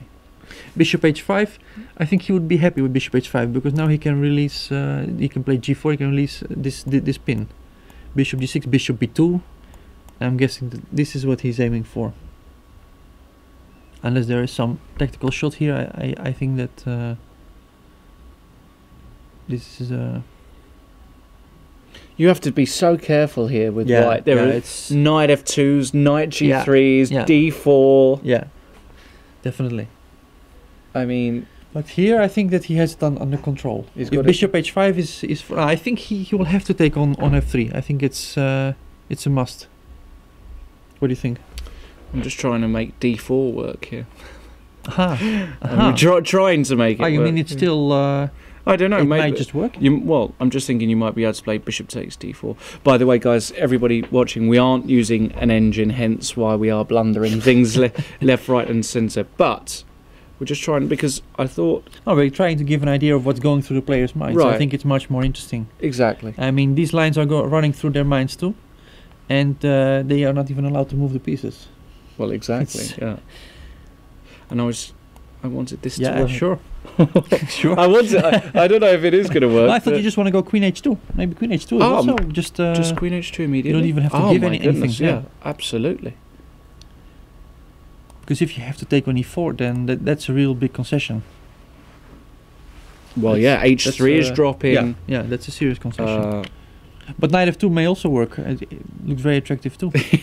Or taking on D4 first and then go. well, I Many mean, there's options. just so much So even here, calculation. maybe I'm underestimating Black's potential. I thought that after G4, Bishop B2, that this is what White's aiming for. Maybe after D4, Bishop D4. Bishop D4. Okay. Oh, but we just do the same. We just take And Queen H. and Queen Yeah. H2. So now we have to probably see Bishop takes E4, Yeah. Bishop takes E4, Queen C3, and something like Rook G1. Mm-hmm. Because that knight is Yeah, pretty it's a power. stable. And yeah, that looks okay, right? Yeah, that looks okay. Yeah. So here, let me try. But now I'm well. Let's see. Let's see. We're allowed to. We're allowed to move the pieces. Knight takes F2. Yeah, why not? Why not? Why not? So let's just analyze the obvious. Let's go with this one. let's start with taking. So we give a check. E3 is falling. Well, if you come here, rook E3 check. Yeah. Looks It's gone already, isn't it? knight E2. A 92, just Rook A8, Yeah, just bringing in. total Yeah, domination. Rook D2, Queen G1, mate. That's the Wow, look at that. That's very pretty. So you can't go King E1, and if you come up anywhere else, Queen King F1, Queen takes H3, Queen G2. Queen G2. Ah, yeah. okay. That's. But Yeah, we can always play Queen H1 check. We can always play Queen H1 check. yeah, because you can never go to E1. No, so you cannot we really are- run away. Well, the King E2 would lose to Queen that's- G2 check. Oh, it's already, it's already. So that means there's a minimum perpetual here. Queen H1. So minimum perpetual. Minimum perpetual. Minimum. And that's always a good spot. And of course, if you come up here, well, that's asking for... That's Queen, asking to be... Queen H3. I mean, Queen minimum E3 you've and- got here, yeah. So actually, this is what Kayak... And he's been thinking now for quite some time, but he's basically just trying to make this work. He has two options. I think we can conclude that one option is in this position. Okay, one option is to chop it off and try to make this work somehow. If this doesn't work, then this option is just bad. Yeah. I guess. The other option is to remove his bishop, allow white to unpin, and then this must work. I think these are the two options. And this is looking good, yeah. I like D4. It's thematic, It's isn't it? really- yeah. You're opening everything you want. Black is fully ready, fully prepared for this advance. Well, we'll keep This our could eye really on that. heat up that dramatically. That could be fantastic. Let's just take a quick check of what else is going on. Hari Krishna versus Giri has gone pretty much the way you said it would, Erwin. Okay. With after this happening, Queen E7, Rook F2 and Rook F2, and G4. G4, And why not? Yeah. and we have had a few more moves because after it's not quite coming up on our screen, but Knight F6 Knight has happened F6 and Rook and AF1. Rook AF1 has been played, so he's doubled there. So I thought he would go G4. Yeah, I So- thought he would play King H1 Yeah. and then put the other rook on G1 and go for G5. But okay, maybe he thinks that on the F file they are more useful for the moment. Maybe I think he's planning some slow Queen G3, Knight H4. Yeah, that's what I thought he would do before. Yeah, so But these positions are they are very dangerous. They can really get out of hand Yeah. completely. yeah. Once White gets this G5 in, Yeah, it may just. absolutely. Who would you prefer White here? I think so. Yeah. Yeah, I think so. Without even thinking that Giri did something wrong, and there may not even be something wrong with his position. Right. But White is such easy play, yeah? Yeah. Such easy play. Okay. What's Carol- Richard doing, or? Richard, well, we'll go to that one in a moment. Let's go sure. to Caruana because... Okay. So he didn't go for this... no, he played... well... Okay, I may have misassessed that, of course. Okay. Castle, and he went Queen E8. Okay. Of course, giving a little square for the bishop, because that bishop has to go to b6 at some point. Right, and that's what's happened. Knight E3, Bishop D8 has been played. So an interesting idea here by... What about knight f5 now? Can you launch some attack there? Or it's too optimistic? So knight f5. I don't know. If the position on bishop, if the bishop d8 is now on the board, yeah. So I assume Bishop C7, or how else do you play Rook B6? Yeah, because Rook B6 is in the way of your bishop Right. in a way. So Bishop C. Bishop C7, and then you want to go Queen D8 maybe, and Bishop B6. Right. That looks like a good regrouping. So if I hit you, you're going to go Queen D8. Right. Queen E3, Queen E3, Bishop B6 doesn't lead to much. Queen E3, just to Bishop B6, Queen G5. But I Well, can B3 is hanging. Yeah, exactly. And I just wanted to say that maybe we can also take on A4 at some point. That's also why true. not? Yeah, why not? That's Yeah. why he went Queen E8 probably. To protect the pawn. So after Rook FC1, Queen D8, in the line we just saw, yeah, maybe we can just chop this pawn off on that's A4. also, yeah. Yeah. Unless you've got B3. It's a complicated position. Difficult to say what's going on. B3 is. Yeah. Maybe you just have to move that rook from C1. Where do you want to put? Not to B1. D1 maybe, yeah. And now we want to take on B3. Wow. Messy, yeah. Messy, yeah. Okay, so a while to go. This in might that. be going. Knight f5 might be completely wrong direction. I have very little experience with such positions, but in any case, I know that this bishop has to go to B6. That's Black's main That's the only way. Right. main thing. Okay, let's go to the report game now then, and well, look, we got exactly. Yeah, he played bishop g4. He played bishop g4. Rook h2. Rook h2. So more original ideas, and rook e8. So basically, he has to protect this pawn. And now rook b1. Yeah, it is an open file. Right. Yeah, it's. But I do feel that Dominguez has a fine position here. I don't really see rook b1. Queen d7. Yeah, Queen d7 is played. Now it's up to White to try and find a. Now these are the positions, Owen, where it gets really difficult to find a move. Yeah, he's made all this original-looking move, but now he has to strike at some point. Otherwise, it will be just a little bit loose, I think. Is Queen f5 a threat? Well, Queen f5 is a threat. Because after Queen f5, let's say if Rook f2, we may have some tactics with Bishop e2. Wow, oh no, immediately. no. Oh. Possibly. Too complicated to. But it's okay. White. Let's say White makes. It's difficult to make a move because this is the point. If you start with Rook f2, then we play the knight f5 and h4 will be hanging just to. So. I think I think it's going wrong for White. Perhaps it is a bit too much. Yeah. It's getting. It feels like.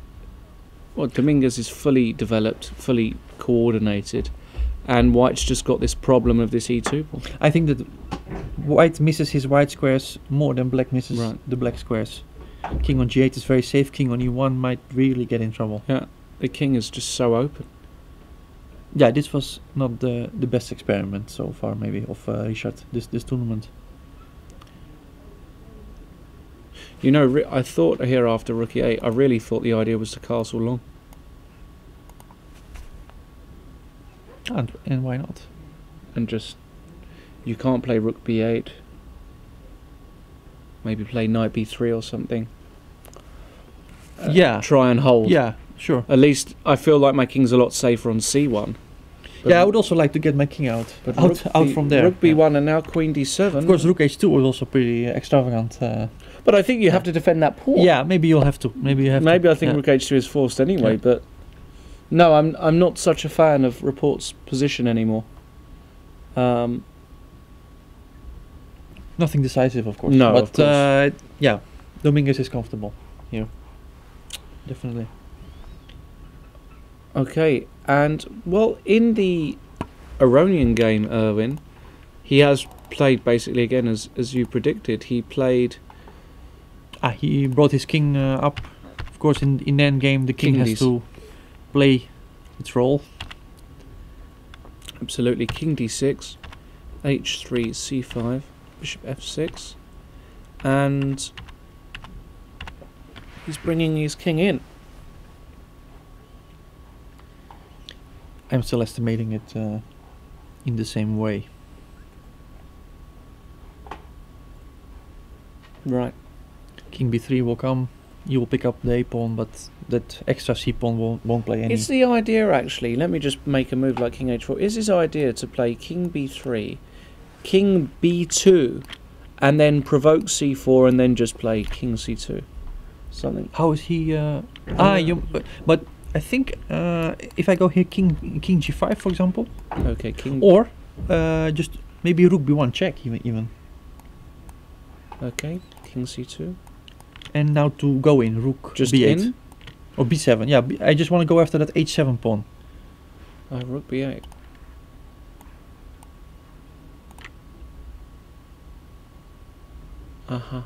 But it may make more sense to start with king g5, forcing king b2, then play something like rook d1, rook takes a3, king h6. And this may actually be a bit dangerous because you take that h7 pawn, you go h4, h5.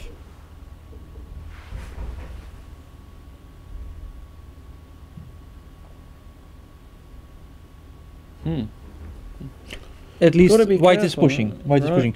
I would say that a move like h5 may be appropriate. Well, he played. No, it's white to move. He played it's king white c4. to move here. So I'm expecting king h4 here. Of course, you can maybe play you can play h5 you now, can play and you've got the h5. discovered check as well. That might be his idea. So h5, gh5, king b3 check. Don't often play king b3 check. King b3 check. Yeah, got an interesting check. And then this pawn's weak as well. So king g5. King g5, and But now we have h4. So after gh. h4. I'm thinking now maybe we shouldn't give the check. Because if we take back on h5, immediately h3 will simply be hanging. It's difficult to improve. Rook h1 maybe, but it does look a bit odd. Rook h1. It is a move. Yeah, it is It's a move.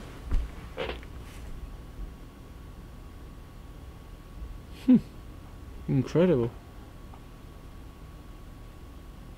Well, my guess is still a draw, but if someone is better, then it must be white. Right. That's clear, I think. Wow. Just to point out that Knight has 11 minutes, 1 hour 24. Wow, it's incredible. That's just. But he does have to take care a bit, I would say. What do you think? I'm just trying to think. Let me try another. So after king h4, rather than h4, what about h6? Oh, that might be a very good move, yeah. I was always thinking that bishop d7 comes in, but then c3 will be hanging. Of course, there's simply so no. now no I just go king. Right. Do I go there? Yeah, something like that. King b3. Then I'll probably have to go for the other plan with rook b1, rook b8. Rook b1, King c2, king c2, and rook b8. Rook b8. Okay. Rook But takes now- a3. But now I can play h5. Thanks to the pin. Oh, of course. Yeah. And I King think king g5 maybe. But now if I exchange. Yeah, because I wanted to play fg, but Yeah, but now I can just take. right, because h4, Rook a4. you're going back. I'm just coming back, and that's going to be. That's typical. Yeah. This h6. H6, makes, maybe that's the idea. Lev's idea to just move the pawn to H6. King H4 has been King played. H4 has been played, so we're gonna find out if H6 is the idea. I think we're gonna find out fast because he's playing. He's all playing his moves. so quickly. He's blitzing. Blitz chess here. So Gelfand has been the slowest game of probably this tournament. Only 12 moves down. We had bishop e6, queen c2, knight Making e6, room for that bishop, of course. right? Yep. And just takes. And now Boris thinking about how to take back. Feels like this could go on forever, this game. A takes b6. How would you take back? I'm just Well, wondering. most of the games in this line have been with the pawn. And I guess he wants to go 93 here. 93. And now...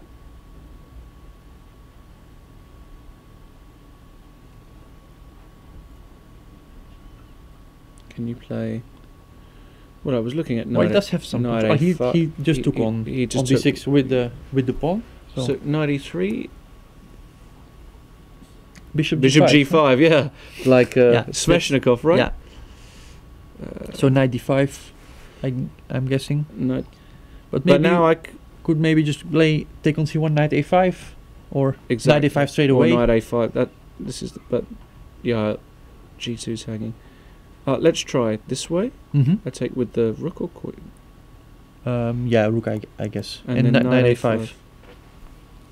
And you just claim Yeah, that. this is all fine. Yeah, you're gonna exchange both of Play those. F5. Well, you might play knight c4, d4, f5 as well if you're not. Oh yeah, if you're ambitious. If you're sure. ambitious. Yeah. Yep. No, This- this looks completely fine. So we'll have to find a different way. Yeah. I think. So a b6.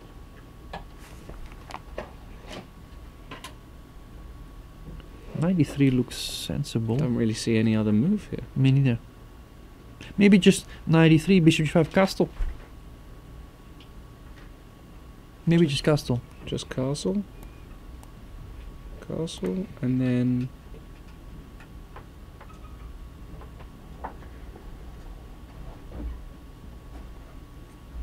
some move g6 or something. Yeah, or something like knight a5. Again, I would like to exchange all those. But now we have bishop d5. Yeah. Right. This what Yeah, I this- wanted to take on e3 and take on d5, but then But of course then your that knight is. that knight is I gonna don't be. even know which way. Maybe I even take this one. Maybe I think that's- both are good in this case. Yeah, takes and And those. then- Yeah, b4 is coming and. It's not a suggestion. it's not so good that knight anymore. Yeah. Okay. We have a move in Hare Krishna Giri. Hari Krishna Giri, we have a move. All right, Hari Krishna Giri. Knight h7. Knight 7. Yeah, so he is really He's stopping the he- g5 idea. So now Queen G3. Yeah, kinda Queen looks G3. Right. Normal, right? And This is always difficult playing against those slow attacks. You don't really know when you have to make some bold decision. For example, move like g7, g5. It's way too oh my goodness, way yeah. too much, of course. But very often in such cases, at some point you let white too far, and Right. suddenly you're just losing. What So black about has to find some. B4, just B4. trying to come on the queen side. I mean, a rook on B2 might be slightly unpleasant. Just disrupting things. Yeah, I'm wondering if c4. C4. Okay. Well, maybe that is the idea, just to... Just and then Clamp. later on we go bishop d1, and it might become useful anyway. Mm. The bishop. Mm-hmm. Yeah, that's Difficult. C4 I think is the right way. I think that's interesting. Keeping that closed. That's all closed. Okay, so I'd still like to break with d5 somehow. Let's say if we bring the knight back, knight c6, knight C6. Okay. and Do we go H4? Is that the idea? or knight h4. Well, knight H4 I was looking at. Can you just go G6? Just cutting out any knight F5. I'm just thinking that after we went knight c6, Now the The bishop b3, right? Bishop b3. Yeah. Bishop b3 might be very strong here. Yeah. Yeah. So bishop b3. Yeah, that might be annoying. Bishop Even here, or maybe on the previous move. So even queen g3. Knight, yeah, knight e6 immediately lets the bishop. Bishop And back. once that lands on d5, then it's a real monster. Mm-hmm. Wow. No, it's complicated. It's complicated. c4 is also a move in this position. c4 for black. Yeah. Yeah. Reminds me of what Carlsen did against Vichy. You were there in the match. Also one Spanish game where he played c5, c4 at some point, and managed to get that favorable structure. I do remember that game very well. Yeah, of course. Yeah. I do remember that. But here, slightly different. Of course, it's a different story. I don't think it's a good idea here to give up the center in that way. I think Anisha's got some things he has to solve here. Definitely. Well, I think, Owen, it would be good just to take a quick breather. We will keep our eye on the games, but certainly a lot of interesting. As I'm looking at Nakamura Karyakin, because it's all going to heat up. Karyakin's still thinking. Yeah. So it might be the case. It's one of those positions. It's either winning or it could be winning or losing, or maybe there's some for us. draw. It's the best scenario in any case. For us, as the commentators, it certainly is. So don't go anywhere. We will be back in just a few minutes with further coverage of the Tata Steel Chess Tournament. Stay tuned.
Sorry about that, folks. Just a quick glitch, but we're back. And as we were saying, Hari Krishna is really on the ropes here. Anish playing very well indeed, and we're struggling to find a plan. I mean, in these positions, Erwin, what I would look for is, I don't care if I have to give up the beat. I just need to be active somehow. Right. I just can't sit there and suffer like this. But I can't even find a way to. There's just no counterplay at all. That move knight c5 was so strong. If we would be hasty with rook c2 or rook d2, that knight would come to e4. I'm sure that's what Hare Krishna was aiming for. Well, he's played rook f1. He's played the move he has played rook f1. I was looking at, and now we're just expecting rook f1 has been played. Either rook. Well, I mean, you've got rook c2, but you've also just got rook d2, maybe even more accurate because the knight can't even move. Right. Yeah, this is. It's just. I don't know. It's just gross. It's just really gross. Yeah, this is. Oh, goodness me. No, is there some trick left? For example, let me just because now it's time for desperate measures. I'll start with e6. I suppose you take it to the pawn because maybe I'll take on b3. Otherwise, although that's also not a picnic. Although worst case scenarios, I put my other rook. So I take. Yeah. Maybe you play knight e4 first. Yeah, but rook takes b2 simply or not. Let's take the pawn off on b3. At least that's one. And then rook c2, and you can't move the knight because of mate on g2. Just to illustrate a little for all of you who haven't seen this little, you check, and with the rook on f1, of course, that's checkmate. Showing the strength of the rooks on the 7th. So even here, even when we get the pawn off, even with the b pawn, But actually, I'm more worried about knight g5. Yeah, no, I thought rook d3, but you just go rook e2. Yeah, you just keep the rooks on. We cannot move. b4, and now knight f. Some knight move, any move. I say any move. Or rook b2, just rook b2. Even if the rook temporarily takes the pawn and comes back, I don't think we'll have time to. It's that bad, isn't it? The position now. I think. Anish. Very very nice play from Anish. Really I mean, that was not easy to make something out of that end game. Okay, so 2 games remaining. The other one, Caruana Van Velde, rook a1 played, but really feels like Luke has played excellently to stop this pawn. I think it also makes a huge difference. If this pawn were a bit more advanced, if it would be on b5, for example. It makes a huge difference, doesn't it? Because from now, I think the bishop, eventually, the black bishop will end up on c5, attacking f2, stopping the b pawn, and then the extra pawn, it won't have that much impact. I really like your idea of e4, e3, just exchanging another set of pawns, allowing the king to become active, and then black really only has one weakness. I think he's doing more or less okay. Let's see one more time. King takes f5. So king f5. Did we try rook a6 already? Because suddenly I'm thinking rook a6, d6 is... And maybe that's why he's thinking. Maybe that's why he's thinking. Yeah, that's definitely why he's thinking. Okay.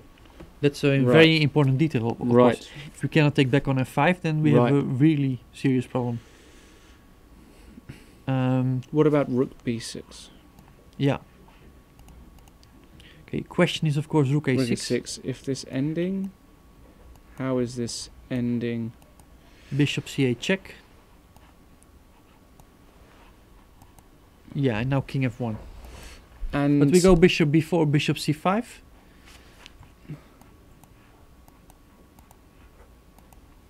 Maybe f3.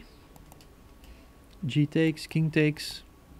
Then we'll put the pawn on g4 and we'll try to push the b pawn. Well,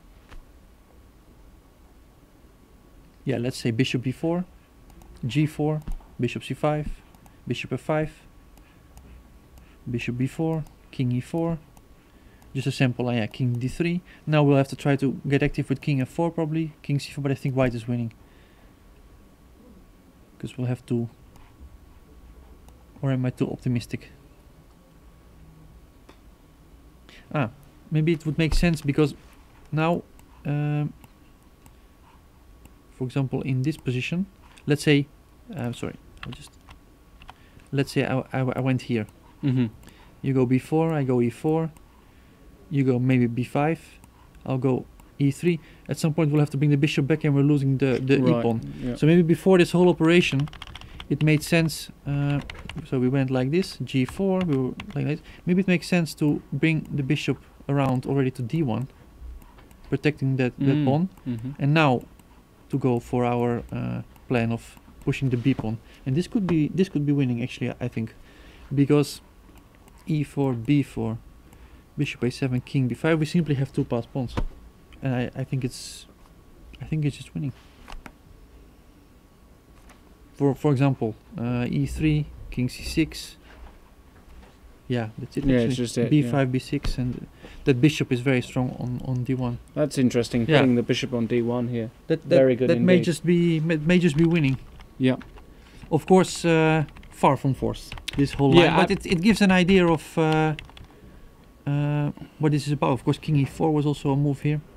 We have to consider this, and this is what they're considering now. How are all these different transformations? Well, I certainly prefer this version for black compared to... Yeah, because here it feels like you have some counterplay at least. But even still, you've got the G and B pawns. Yeah, very difficult to assess, but I would say it's difficult in any case. Well, So and this is what Luke is thinking about at this point. He has 12 moves to make, just 7 minutes. So And Anish played rook c2. yeah, So he went yeah, with rook yeah. c2. I don't really know the difference between rook c and rook d. Maybe there isn't. Yeah, maybe there isn't. Maybe there is no difference. You're right. Maybe he liked the rook on d7 for the moment, protecting. Could be a matter of taste. Right. And now if knight e4. Yeah, I think that. Rook dd2. Rook b1 maybe. It's not looking. Okay, then we just play rook g2, rook h2, pick up h3. Right. Rook g2. Well, actually, everything also taking on b2 should be more than enough, but maybe rook takes h3 is the easiest way here. Yeah. No, Yeah, just it's white, just just horribly The passive. difference in activity is too much. So we have those positions. We have no moves for the moment. Rook c2 has been played.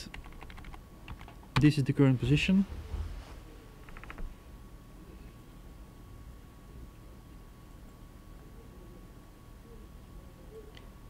What can he do? It's just no moves. Okay, let me try again this move e6. F takes e6 Mhm. and knight e4.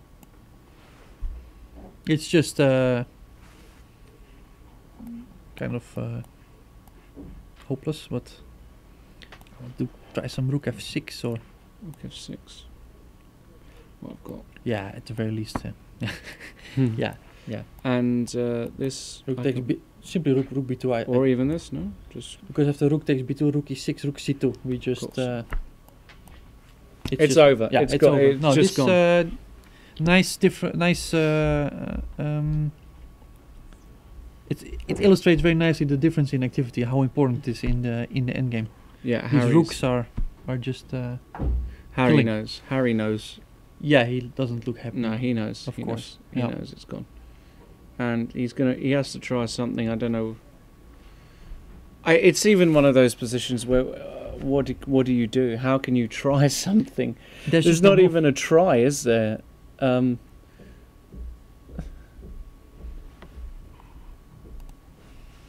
I'm kind of lost for ideas. Okay. We try d6, something with g5 hg. Well, I'm just trying to set up. Well, if no, you, of course, you go I'm h5. just gonna go Yeah, of h5. course, of yeah, course. yeah. Anyway, I'm yeah. just trying, but even in the You- worst possible scenarios, I think black is completely winning. Just It's just I don't know, rook somewhere. I'm trying to set up some kind of some kind of Just perpetual or It's just never happening. it's is just it? never happening. Just not going anywhere. Maybe here. Yeah, I have the rook f8. You just exchange it Yeah, again. I'm just gonna just. Yeah, take- this is hopeless. This is hopeless. All right, so expecting a Giri win there. We've had some moves in Caruana Van Vele. Okay. And so Rook So A1, that rook a6 Rook threat B8. was very big. Rook A6. He did come around with the bishop and bishop D3. So held on to the Okay. pawn. So he's now 2 pawns down. On the other hand, I suppose he's going to go bishop c5, attacking the b3 pawn, forcing bishop c2. It's the only move to keep both f5 and b3. And now, I would assume he goes something like rook b4. Yes. But then we have rook a4. Yeah, and this bishop endgame, obstacle bishop endgame really looks lost. Yeah.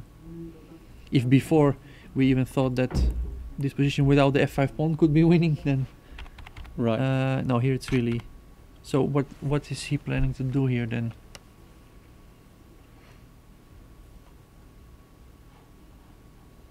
He has to try something active. It's the only way.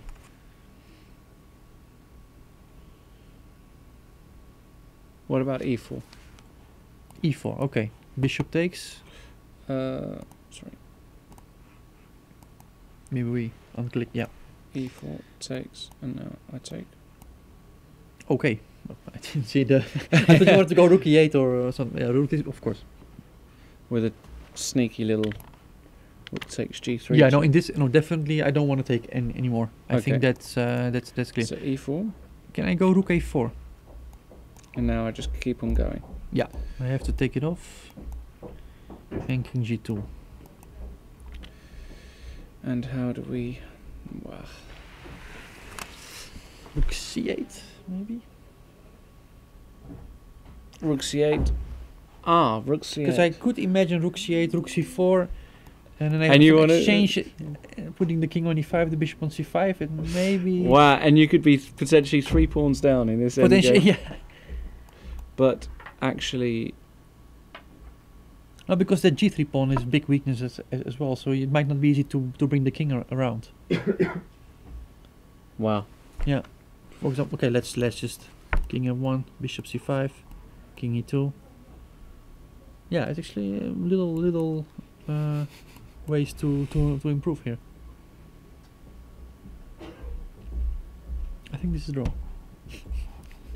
So opposite colour bishop endings, Erwin. Yeah. Even if you're 3 pawns down on or 2 pawns. Yeah, they are a special kind. They are a special kind. Wow. So instead, you probably wouldn't go rook C4. Maybe actually king f1 is a better move. In order after rook c8, maybe we can go rook e4. What do you think That's about a this? really nice move. Maybe. That's very Yeah. nice. What? Yeah, no, that's exceptional. Because now this rook E6. Rook e6 is coming. It's huge. The only thing I'm wondering is the rook endgame. So let's say rook takes c2, rook takes e3, king takes f5. If it's really a win, maybe it's not, because rook d2 is coming. Rook D2 straight away, no? Oh no, it's the white's move. Yeah. But what do you do? Yeah. No, black is active here. Yeah. Black's too active. Black's too active. Black's too active. Okay, idea was nice, but doesn't work. Maybe yeah. We've got moves in the Giri game. And Is that the that's move with a sense of humor. well, it's just that's a sad move to face. Isn't yeah. it? I mean, you know, you're getting No. your only active piece off. He's really enjoying it, isn't he?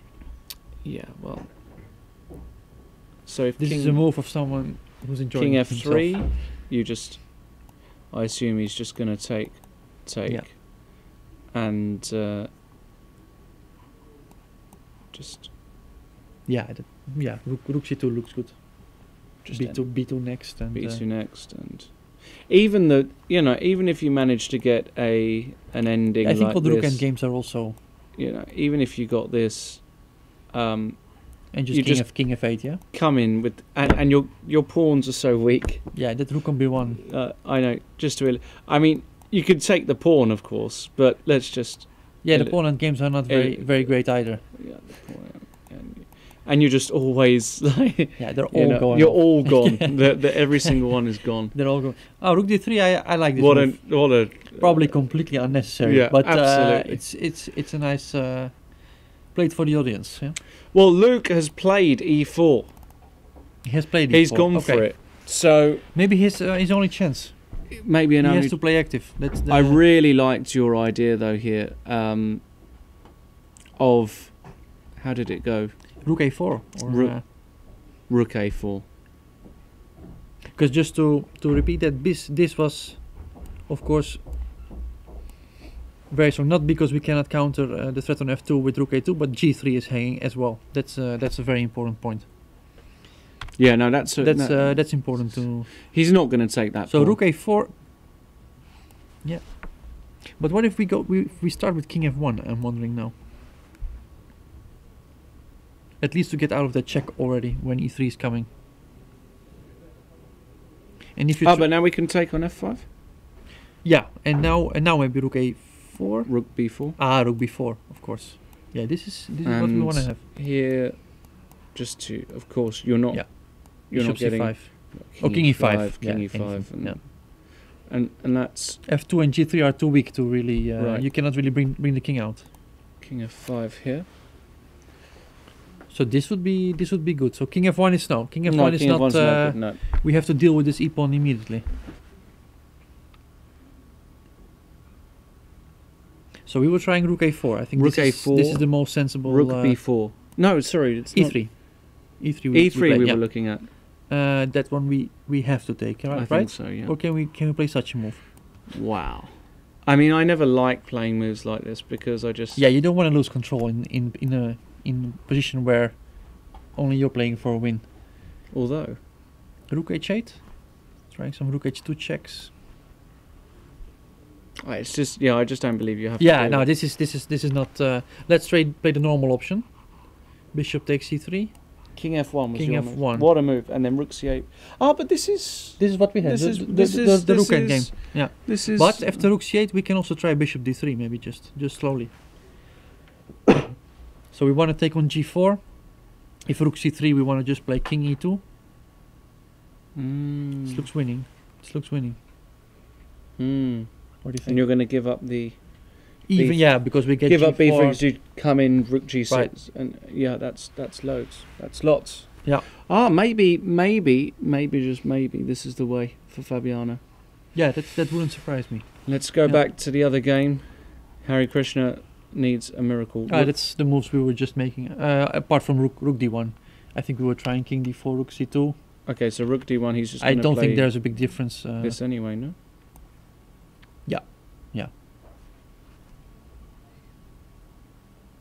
Okay, he's going to give a check probably on d8.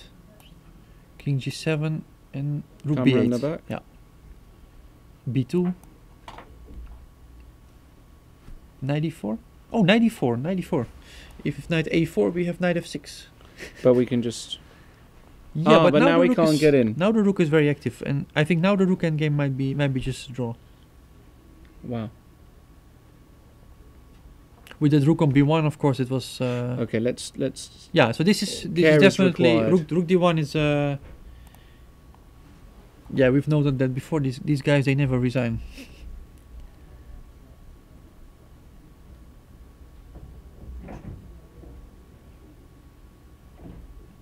Can also play.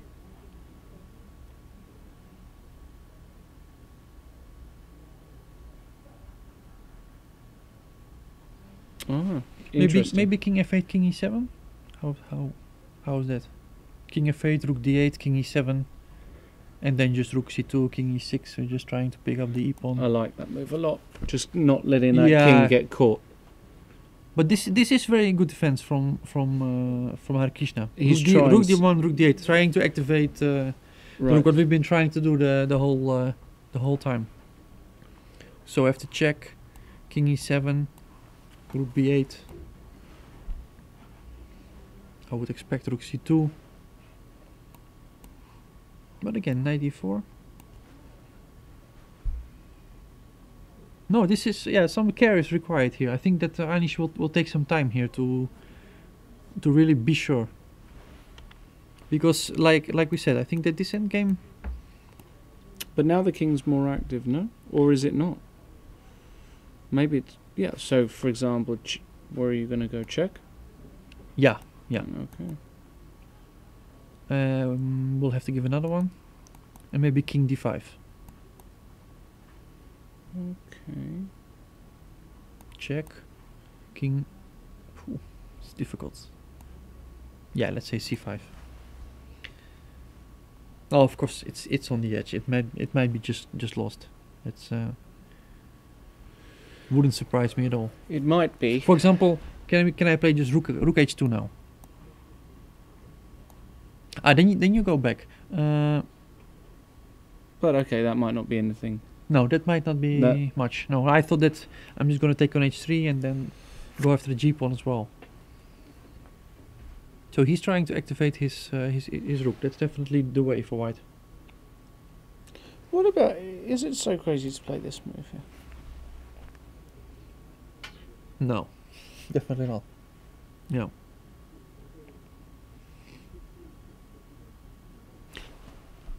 Because if knight d3, you just want to go. I want to go rook h2. Oh, can I go knight f2 there? Knight g5. Of course, it would be nice to be even. Okay, knight but g5. Of course, knight g5 prevents that. Yeah, and knight h3 coming. So this is gone, right? Looks. Well. Oh, you've got your knight e4 again, just one more try. You like this knight e4, okay? Because if knight takes h3, we go knight e4, knight f6, as we saw before. Maybe we go b2. Rook takes b2, knight h3. Nice. And then we exchange everything and we win the pawn endgame. But we're not reaching it. And these knight endgames, they're not. This may not win. I wouldn't bet that it's winning. It could be. Carlsen would win this Carlsen position. would win, yeah. But Carlsen wins many positions. Carlsen won when he's losing, he won a rook endgame 4 against 4 against you played Ponomarev him once. Oh my, yes, I remember that game. What about when you played him? Yeah, I usually got tortured in such a way. Position. He usually beat me in 5, 6, 7 hours. Yeah. Always a great deal of fun. Well, Anish played king f8. So okay, he's gone with the. So I'm just wondering then after rook d8, maybe he assesses this rook endgame after knight e4 as winning. That could be, of course. Well,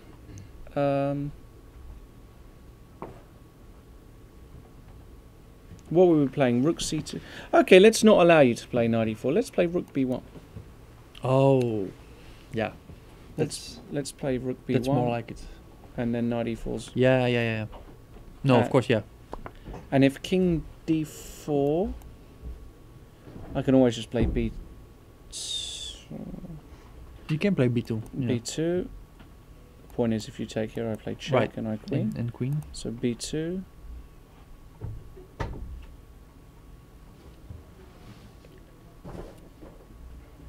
I don't see a move now.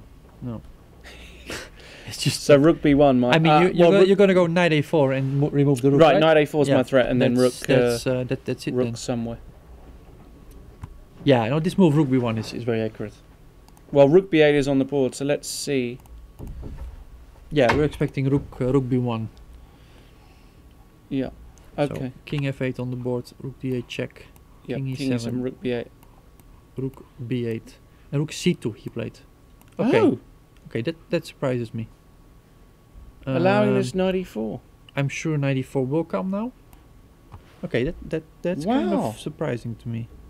Well, unless hold on, as we said, maybe he's just saying that okay, this endgame is an easy win as well. But I surely preferred your rook b1. But hold on, but if rook b1, knight d3.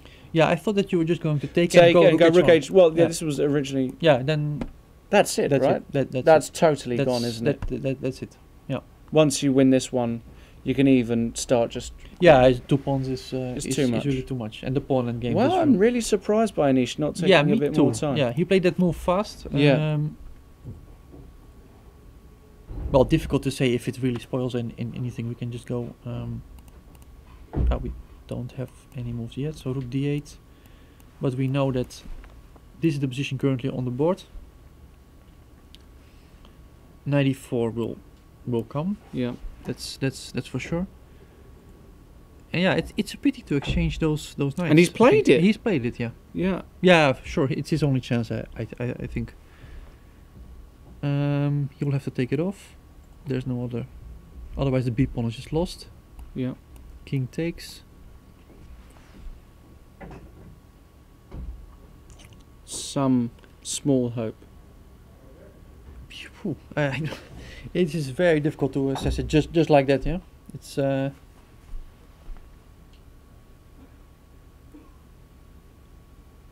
I'm very surprised by yeah. No, Rook b1 looks. Well, I'm pretty confident that this was not correct. the way. Yeah. This was not the way.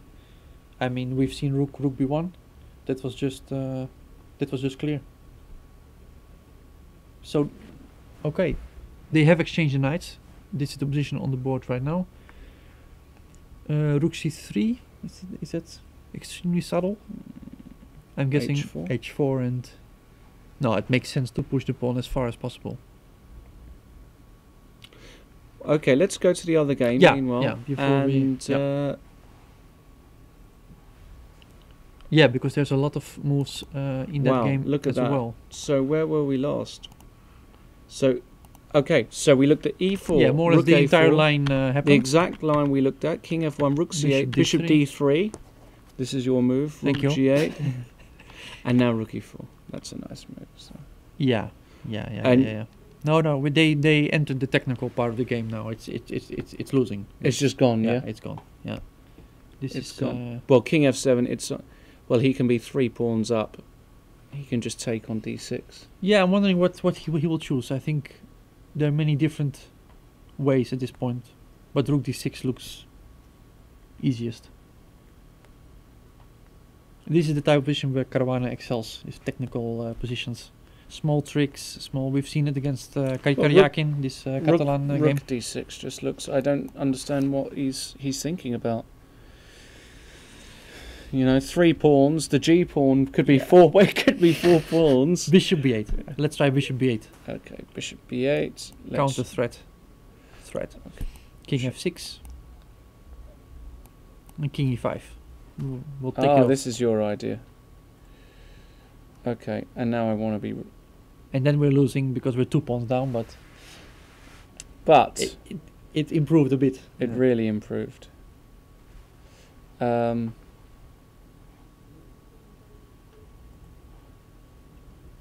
Maybe you could have started with king Let's try f2 something or else. king g2. So king f7, you also don't have to take on d6 straight away.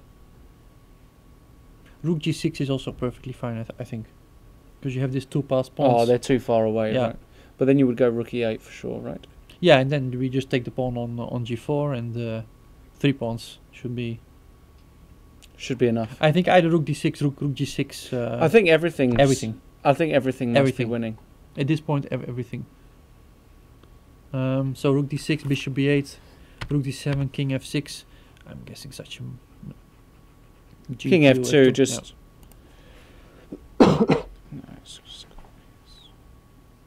Yeah, no.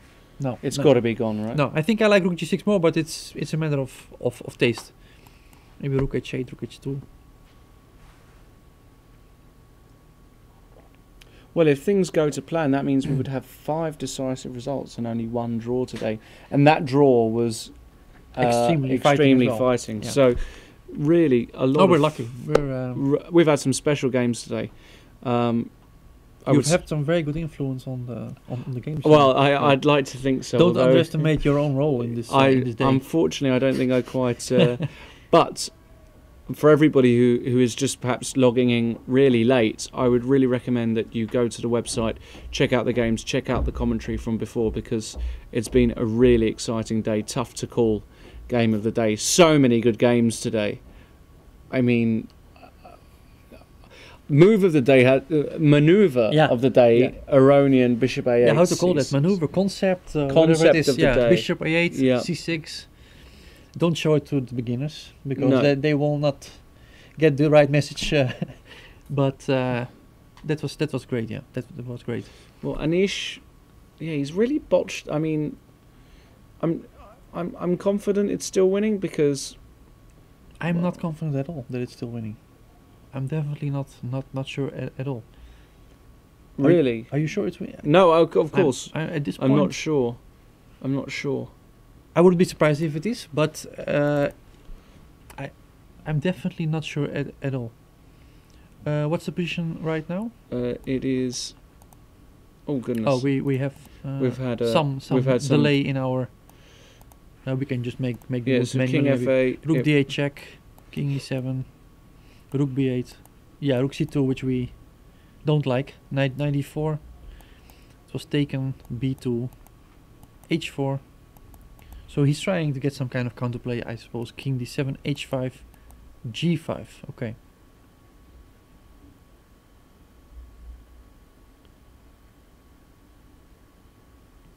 Okay. Well, this is also quite important how they fix the pawns on the king side there. Because in some lines it might be interesting to go Rook G2, Rook takes G4, pick up the H pawn as well for the B pawn. But the problem is, I think in this particular case, that the moment Black takes on G4, White takes on B2, Black goes Rook H4.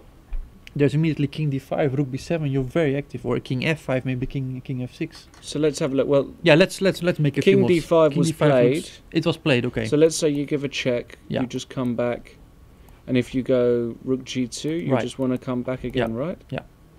Maybe even F5, King F5, threatening King F6. That forces Rook F2 more or less. Okay. And then we go back to E4. But maybe you can King C6. Flick in a King C7. Just flick Rook, it in. Rook B3. B3. Check. And I'm just wondering now, because we could also bring our king, right? King C6, King C5. Right. Maybe it's maybe this King F5 is completely the wrong idea because we make way for the. I like keeping the king on side. D5. Right. So if King C7, we just go Rook B3, and now the king is stuck there. Rook G4, Rook B6, Rook B2. Yeah, this is fine, I think, for and look, you've even got Rook F2, Rook A2 because of Rook A7. We're so active now that Rook F4, the pawn end game is nothing. So it's just. Is it nothing? No, it's. I think it's no. I think yeah. I mean, that's going the wrong way already. Yeah, it's actually King D7, King E6, and just draw. Yeah. Okay, this is still botched it. He might have botched it. Well, it's still on the edge, but just to see that vision one more time. Rook B1, your move. I mean, the big difference is he cannot get the knights off here. If Knight D3, as we showed, Rook H1. Takes and Rook H1. So you simply Rook B1 keeps the knights on, and makes it so much it's much very easier. odd that he didn't. Maybe King D2. But I can't believe that. I mean, just B2 again. Yeah, right. Yeah. And Rook F1. Huh? I look at the knight.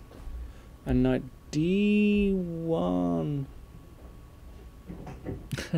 Okay, let's be careful. Yeah, so let's Rook King B1. Okay, King D2. Because there's got to be some reason, right? Okay, but worst case, you do something like this. Rook F1. Knight D1 maybe. And now Rook F3. Yeah, that's a nice maneuver. That's a nice maneuver, keeping. I mean, that whole third rank. Rook B5, Knight E4 check, and Rook takes H3. Yeah, second pawn. and you know, if you just want to bring King E6, King E5, right? Yeah. I'm just really surprised that he did it almost instantly. Yeah. I'm a bit surprised myself. I don't understand. Well, look at this Van Velde. Let's go back. Caruana Van Velde, and it's all kicked off. Oh, yeah. What's happened? He took on d6, Erwin. Right. Bishop b8, and now rook g6. Yeah. And d6, d7, and well, yeah, this is just. I mean, it should be totally They're gone. coming right? from all the sides. These pawns. You've got 3 pawns. Yeah. All separated. But let's figure it out completely. Because hold on a second, because B and G are too far apart, right? Yeah. So, for example, let me make a move: B5, King G7, King G2. What would be perfect for black? For example, let's make the stupid move here: Bishop E2. So just to point out that after King takes G6, Bishop takes G4. Now black easily blocks those pawns, and they don't make. You cannot do much. But the other way. Yeah. And let's just say, I don't know why I played King G2. F2, Sorry, King F2. Yeah. Let's. King E3, King G7. Let's say. I think we'll throw in Bishop E4 just to control that G4 pawn, and now we just go King D4, King D5, King C6, and that's it. I just wanted to point out that this kind of ending as well might be. With B and G. Here you cannot block. Yeah. That should be gone, right? Let me just. Yeah, I think that's over. Should be gone, right? But you always have to take care with these things. Yeah, absolutely. But basically, the rule is the further they are apart, the better. Of course, the more difficult it is for black to set up some kind of blockade. Right. So what we saw, for example, in this position here, it's very easy to set up a blockade. Just put the king on d6, bishop on b6, something like that. White cannot do anything. Here they're too far apart, and I think the king will just walk over to the b pawn and start promoting it. Very little black can do against it, I guess. At this point. Yeah. Important to know as well, guys, that the fact that they are b and g pawns. For example, if this pawn were on h6. Suddenly, you have to be careful that you aren't left with the wrong... It would be a dead draw. Yeah. It would be a dead draw immediately, because black would always be able to give his bishop for the b pawn, and we would be stuck with this horrible bishop. Right. Exactly. Yeah. So, okay, well, actually we've got King G7 on the board. King G7 on the board. And we can get it. We can basically get D8 equals queen if he wants it. I'm not sure he's going to give that pawn up so voluntarily, though. Yeah, I think, as in the game with Aronian, right before knight resigns, there were always many options. He had rook d2, rook h2. I think here, also bishop e4 is fine. King f6. King f6, king f3, king g7, king e3. And even if now you give the pawn, even this position which we just had, but I think we're just coming in now and should be right. Or am I too fast? Maybe I'm, well, you have to be careful. King e7, king c6, bishop a5, bishop a5. And if bishop h3, king d8, b6, and... But no, no, this is actually not true what I'm saying. Yeah, this is draw. Because king b7, you go bishop f2. f2. Stopping king a8. And if king a6, this is also a very important point. Yep. Now I think we play here. That's very important, because if we wait on the diagonal, then after b7, bishop f4, we have king a7 winning. Right. So you have to remove the bishop to g3. So that after b7 we go bishop b8, blocking.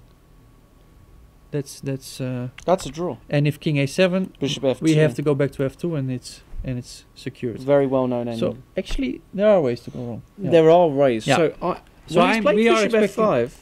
Okay. Okay, he's going to make some moves maybe just to get bishop f5. Yeah, he has no rush. That's the king f6. He's not in any rush. King f6, but it's not really attacking the bishop on f5 because the g pawn would promote. King f3 played. He's just going to come back. King g7 is going to come now. I'm pretty sure. So, yeah, I'm still thinking your d8 is perfectly fine. King g7 has been played.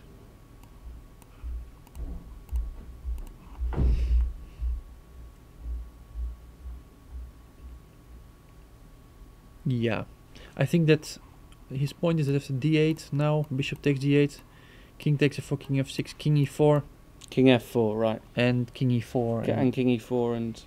I Actually, think, the bishop is never on pre's. never. Yeah. The bishop is Yeah, never on yeah, pre on f5. So you can just comfortably march here. It will never hang because the g-pawn will promote. So I think this is... I think he's done it. He has played d8. Yeah. He has played d8. Yeah.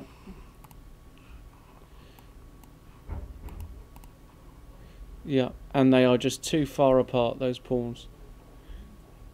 Yeah, it just has to, the board. Our board has to update. There it is. King takes g3 will come now. Yep, king g3 played. And 70 moves in. Fabiano Caruana is on the verge. Yeah, I'm expecting a resignation. You think he'll resign here? Yeah, because there's no way to go wrong anymore. If the king goes to the queen side, I don't see any chances left. Yeah, they're just too far apart, these pawns. Yeah. Okay, maybe it's the moment to see how Anish is... yeah, let's go back to Anish.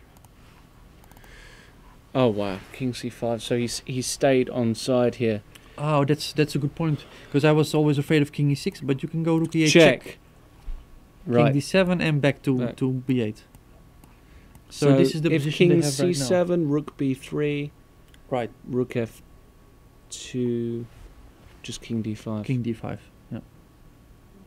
No, I'm afraid that it's no longer a win. I don't see a way through. What a he'll feel absolutely heartbroken. Yeah, that's just one move, and he had such a beautiful. It was such a dominating position. Just unbelievable. Yeah, I'm also a bit shocked. I had already resigned this game. So do we have any ideas left? So let's say we go rook g. Yeah, rook g2. We just go king d5. Yeah.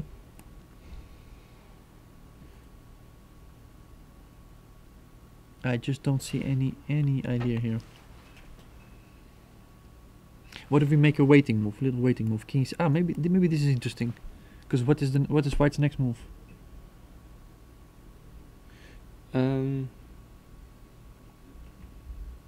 Maybe this is not our Zulsfang, but the real Zulsfang.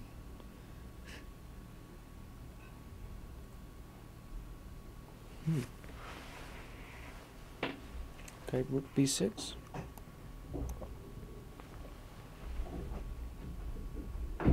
That's a bit of a cold shower. I was really thinking that... just stopping this? Yeah, that's definitely... that's the end of it, right? I don't see a way through. Well, what happens if I go rook g2 now? King d5. Okay. Okay, so you I want to come round the back. No, I think we'll take on b2 first. Sorry, I'll take.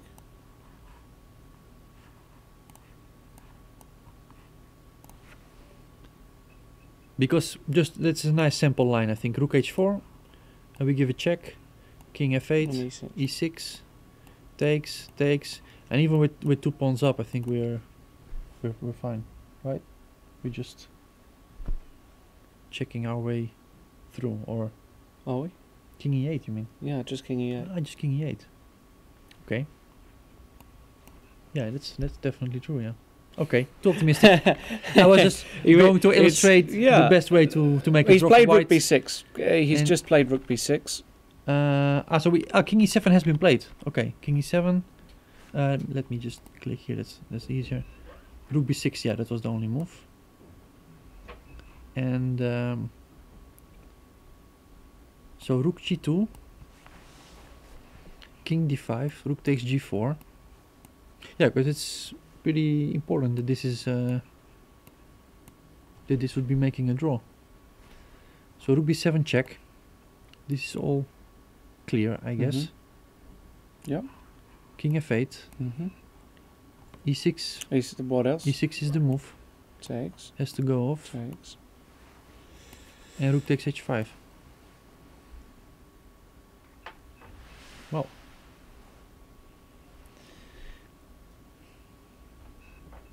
In the meantime, we have a result in the game. We do have a result. Yep, absolutely. Fabiano. Yeah. And Fabiano has won. Yeah. Luke has given in. Really good defence there by Luke, but not enough in the end. Fabiano, so deadly in these kinds of positions, wins the game, meaning that he is now on +1. He'll be happy with a white win today for sure. Luke is now 1.5 out of 5, -2. Yeah. Tough tournament for Luke. And actually, Fabiano won all his white games and lost all his black games. Incredible. That's quite remarkable. Yep. Good game, I think. Good game. Absolutely. Meaning, this is it. This is the only one going. This is the final of. The final countdown. Final And we countdown. thought this would be over already. But now we're having trouble with your rook g2. Oh, Yeah. you mean you thought? Of course. Before We we thought rook b1 just looked Right. crushing. Yeah. Um, If you would have asked me half an hour ago, does Luke make a draw or does Hare Krishna make a draw, I would probably even have said Luke. placed my bet on Luke because Hare Krishna looked so lost. Absolutely. But right now, let's see your Okay, so rook rook g2. I G2. think it's the only way, right? Because we cannot activate our king and King d5 only move because rook b7, king e6. So king d5, rook, king. we were taking on. I keep on doing B2. that. Take on b2. Now, I don't see any other way apart from rook h4. Yeah, you could play You think something like king- rook a4, but well, rook it is a move, rook a4. But anyway, I think if you don't win the h5 pawn, then. But I think you're just giving you and then rook a5 check. check. Yeah, exactly. Yeah. But okay. You could go rook b6 as I well. can always go here, no? f6, rook f7. Yeah. But you can go Sure. f5. f5. But this is F5. getting unnecessary. Yeah, this is unnecessary. Yeah, this is plus. You could go rook b6, just attacking h6. Yeah. Well, no, that's stone cold, isn't it? That's just right. No. G4. Yeah, Oh. I'm just wondering. G4, rook h6. Oh, that's beautiful. G3, rook h7, king. Rook h8. Rook h8, only move. Rook g4. I think rook b6 only move. Rook maybe, b6. Maybe. But Yeah, and just in time to get back and rook b1, rook g1, then king e4, king f4, and maybe. Yeah, but yeah. Not beautiful, is it? But No. draw is a draw. Eh? But what happened to the simple variation with rook g2, king d5, rook g4, rook b2, rook h4? Right. This was where Rook we were b7, having king f8. trouble. Yeah. So I've got a simple threat of. Oh goodness, that's. What's he done? Sorry. He's gone rook d1. What? So after rook takes b2, he wants to go king e6, but Rook f2? king takes E5, e5, rook f7. Rook c1 check, king b. Okay, this Okay. it can be dangerous. Yeah. Yeah, that can still be winning. So rook b2. Okay. Definitely not expected. Wow. But, King e6. So he wants to play like this. Hold on, you've got rook b6 yeah, you have check. rook b6, but I think this is what he's hoping for. That somehow You give a check. maybe even king f4. Well, let's give a check first. And see Okay, what- yeah, sure. King b4, and maybe king f4 just, because after rook f6, king g4, h6. rook. Yeah, h6 is the move. Yeah, but rook f7. This would be an easy win. Right, because the king's cut. And after h6, king h5. Oh, king h5 is definitely not. King h5 is certainly. Maybe- Rook h. What is the move here? h6 is the move for sure. Yeah, h6 is definitely the move.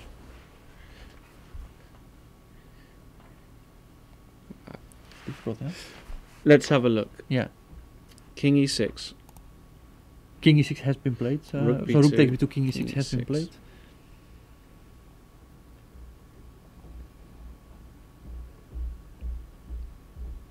Yeah, so we were expecting rook g2 that he would give up the b pawn for g and h. Right. But of course this is interesting as well.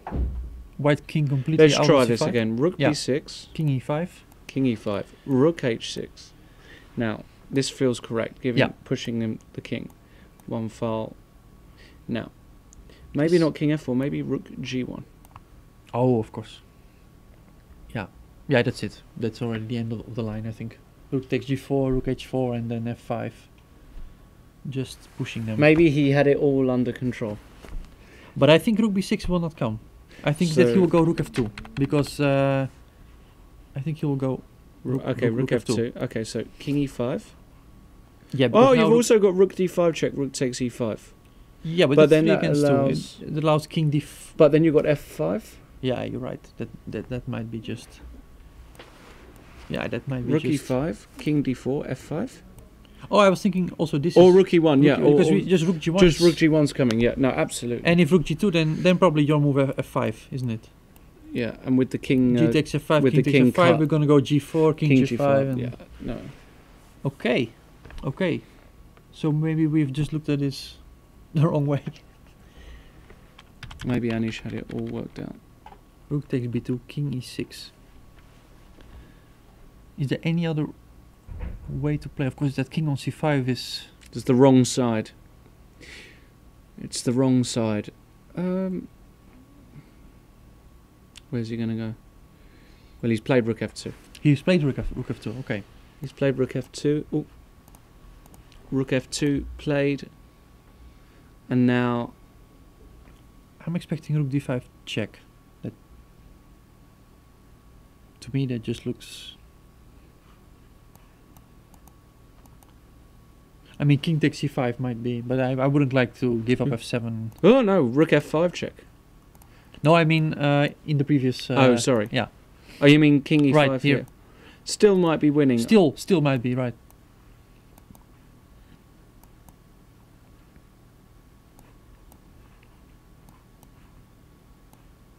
Rook h6, yeah. Rook h8. But you don't want to. Exactly. This is. It's probably. I would have even doubts. Well, no, it might be just a win, but it's. I just don't see any reason to do that. Yeah, though. it's just not. I think keeping not very practical, at least. So rook f2. Unless your theoretical rook endgame d5, knowledge is really. And this position here, with the weak g pawn. Right. Of course, normally speaking, 3 against 2 on one wing, we're not even analyzing it. But now with the king cut off, g4 is weak. This might just be straightforward win. Is rook a2 the last chance here? Okay, rook g1. And rook a6 check. Rook takes h6. Yeah, this looks rook takes g4. King e5. Rook f4 maybe. And f6. And the two connected pawns should be. Oh, rook h7. Rook h7. Okay. King f8. h6. Yeah, it's still fighting. Yeah. It's never over until it's over. So rook a2. This might still. Okay, might just still be a draw, of course, but. Rook g1 check. Takes king e5, right? Or king e3 also. I think I like e5. It's active. It's.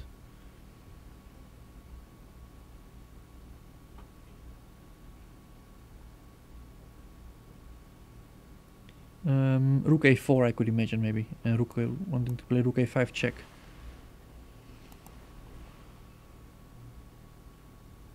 But maybe we've rushed it. Maybe we could simply go king f8, king g7 first. Let's have a look here.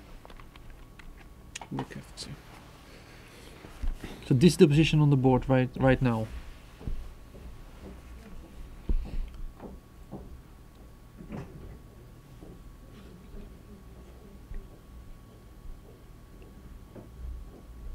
Oh, what am I doing? Rook d5. Where are you going with the king? Yeah, this is the position. We've been doing this, and what have we been doing? And king d4. King d4. Yep. We've been playing. What about this move? Then we come back to. We don't. That's brilliant. I thought that now we go king e4, rook a4 check, king f3, but then you've got rook f4 transpose to a winning pawn endgame. What about rook a5? Rook e2 check. And now king e4 and king f3.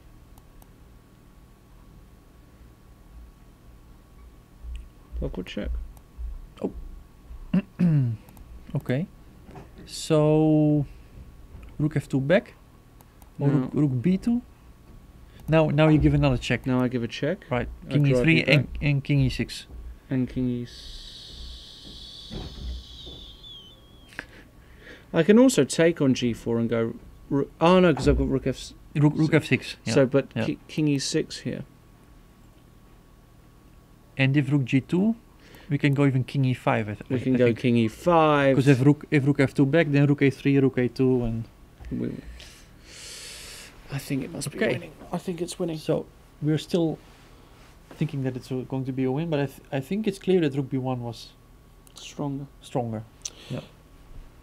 It might be a good time to let's have a look. I just think it's winning. I think he's going to find a win. No, that's. I think this rook a5 move might be very strong.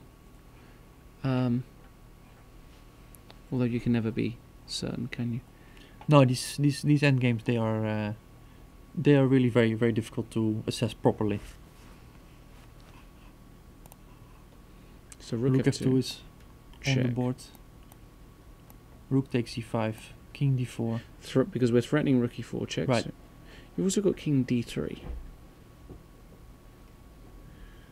Yeah, king d3. But I'm wondering about this f5 idea.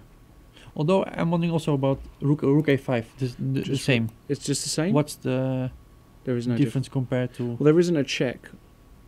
So if I go rook b2, rook a4, and then you want to go. By the way, king e5. I think we're doing well. Rook b6, king e5. Rook takes h6. Rook takes g4. Yeah, because now the king is. We saw some lines where the black king was on f8 and the white king was somewhere on. The king's so active. e5 but this is a different story. Okay, that's a nice. I'm impressed by rook d1. I think that's a very nice move. Rook takes b2 and king e6. Yeah, that's really deep. Well, we've been on for 6.5 hours today, when we've had a bit of a long. But time was flying. Eh? Time was flying. We've been treated to a lot of good games. I think now would be a good time to sign off. We're going to watch the interview with Lenier Dominguez, at least for the moment. So watch that. Bishop takes e2. What a fantastic game that was. The Hari Krishnagiri game may go on for some while yet, but really, instinctively, this has to be gone for Hari Krishna just because of the weak G-pawn. So we're going to go for a win for Giri there. But we will come back after that comes in. We'll watch the Dominguez video for a few minutes, so stay tuned. And we will be seeing out the final part of today's coverage. So, see you soon. Lenier, congratulations. It seemed like a coffee house play. Oh, thanks. Well, I don't know. I think, of course, he was trying to be very original in the opening, but it's quite typical for his style. And then, I don't know, it's hard to say because there are so many possibilities, but I think I reacted more or less well. And then we got this complicated middle game position where I think he probably overestimated his chances. And then realized too late that it was really dangerous for him with this king in the center. I had great attacking possibilities, but there was already almost no chance to save the game. What did you think when he played 3g4? Well, I was trying just to understand his idea, and it's actually not so bad because he wants to put this pawn on g5 and create problems with the development of my knight on g8, and it's actually not so bad, I think, as it looks. But yeah, I think then he didn't play well after that. Thank you. Thanks.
Okay, welcome back, everybody. This is the final part of today's coverage at Tata Steel Chess here in Vaikanze, and we have had our final result. Anish Giri, although it looked like he may have slightly made it more difficult for himself, in the end, Erwin came through with a fantastic win with the black pieces against Pentala Hari Krishna. Let's go through the moves. Yeah, sure. We last left it around here after Rook B6. That was a very strong idea. Rook D1 was an excellent idea. Rook B2 and King E6, this was about it. And Rook F2, I think this was actually the last point. Well, he gave the check as expected and took on E5.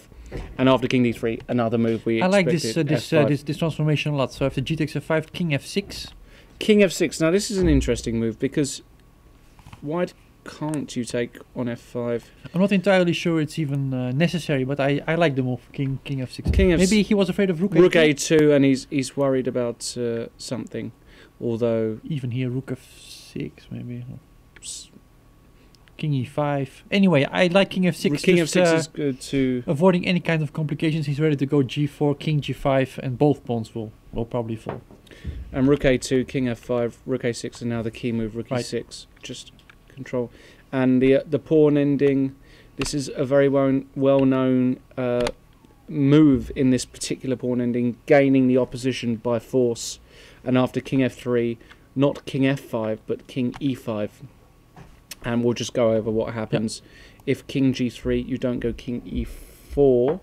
Oh, it's nice, for example, to show that after King F5, yes, White has this defensive idea of going King G3, because after G4 he has King H4. Right. And King F4 that's a draw. Stalemate. So that was the final trick. King E5 avoids that. King G3 and now King D4 and the point. King F5 I think is also fine now, because after King F3 we can go G4. Yeah. So we avoided that stalemate trick. King H3 is King. Yeah, exactly. And you win the pawn, and that's trivial. Yeah, that's too much. So great win there, meaning that as a result we have Aronian on 4 out of 5. We have Giri and So both on 3.5. Nice. We have Caruana on 3. We have Dominguez on 3. Nakamura on 2.5. Hare Krishna on 2.5. We also, I should mention, have Karyakin on 3. Of course. Van Vele and Report stay on 1.5. They both lost today. Naidic also lost, as did Gelfand. So now there's a bit of a gap between the top and the bottom. We will be back same time, same place tomorrow. We've got a lot of exciting games. Please join us then. And remember to have a very good night. I know it's been a very long day, but some really fantastic games. So make sure you come back tomorrow. Until then, take care, and it's bye from us.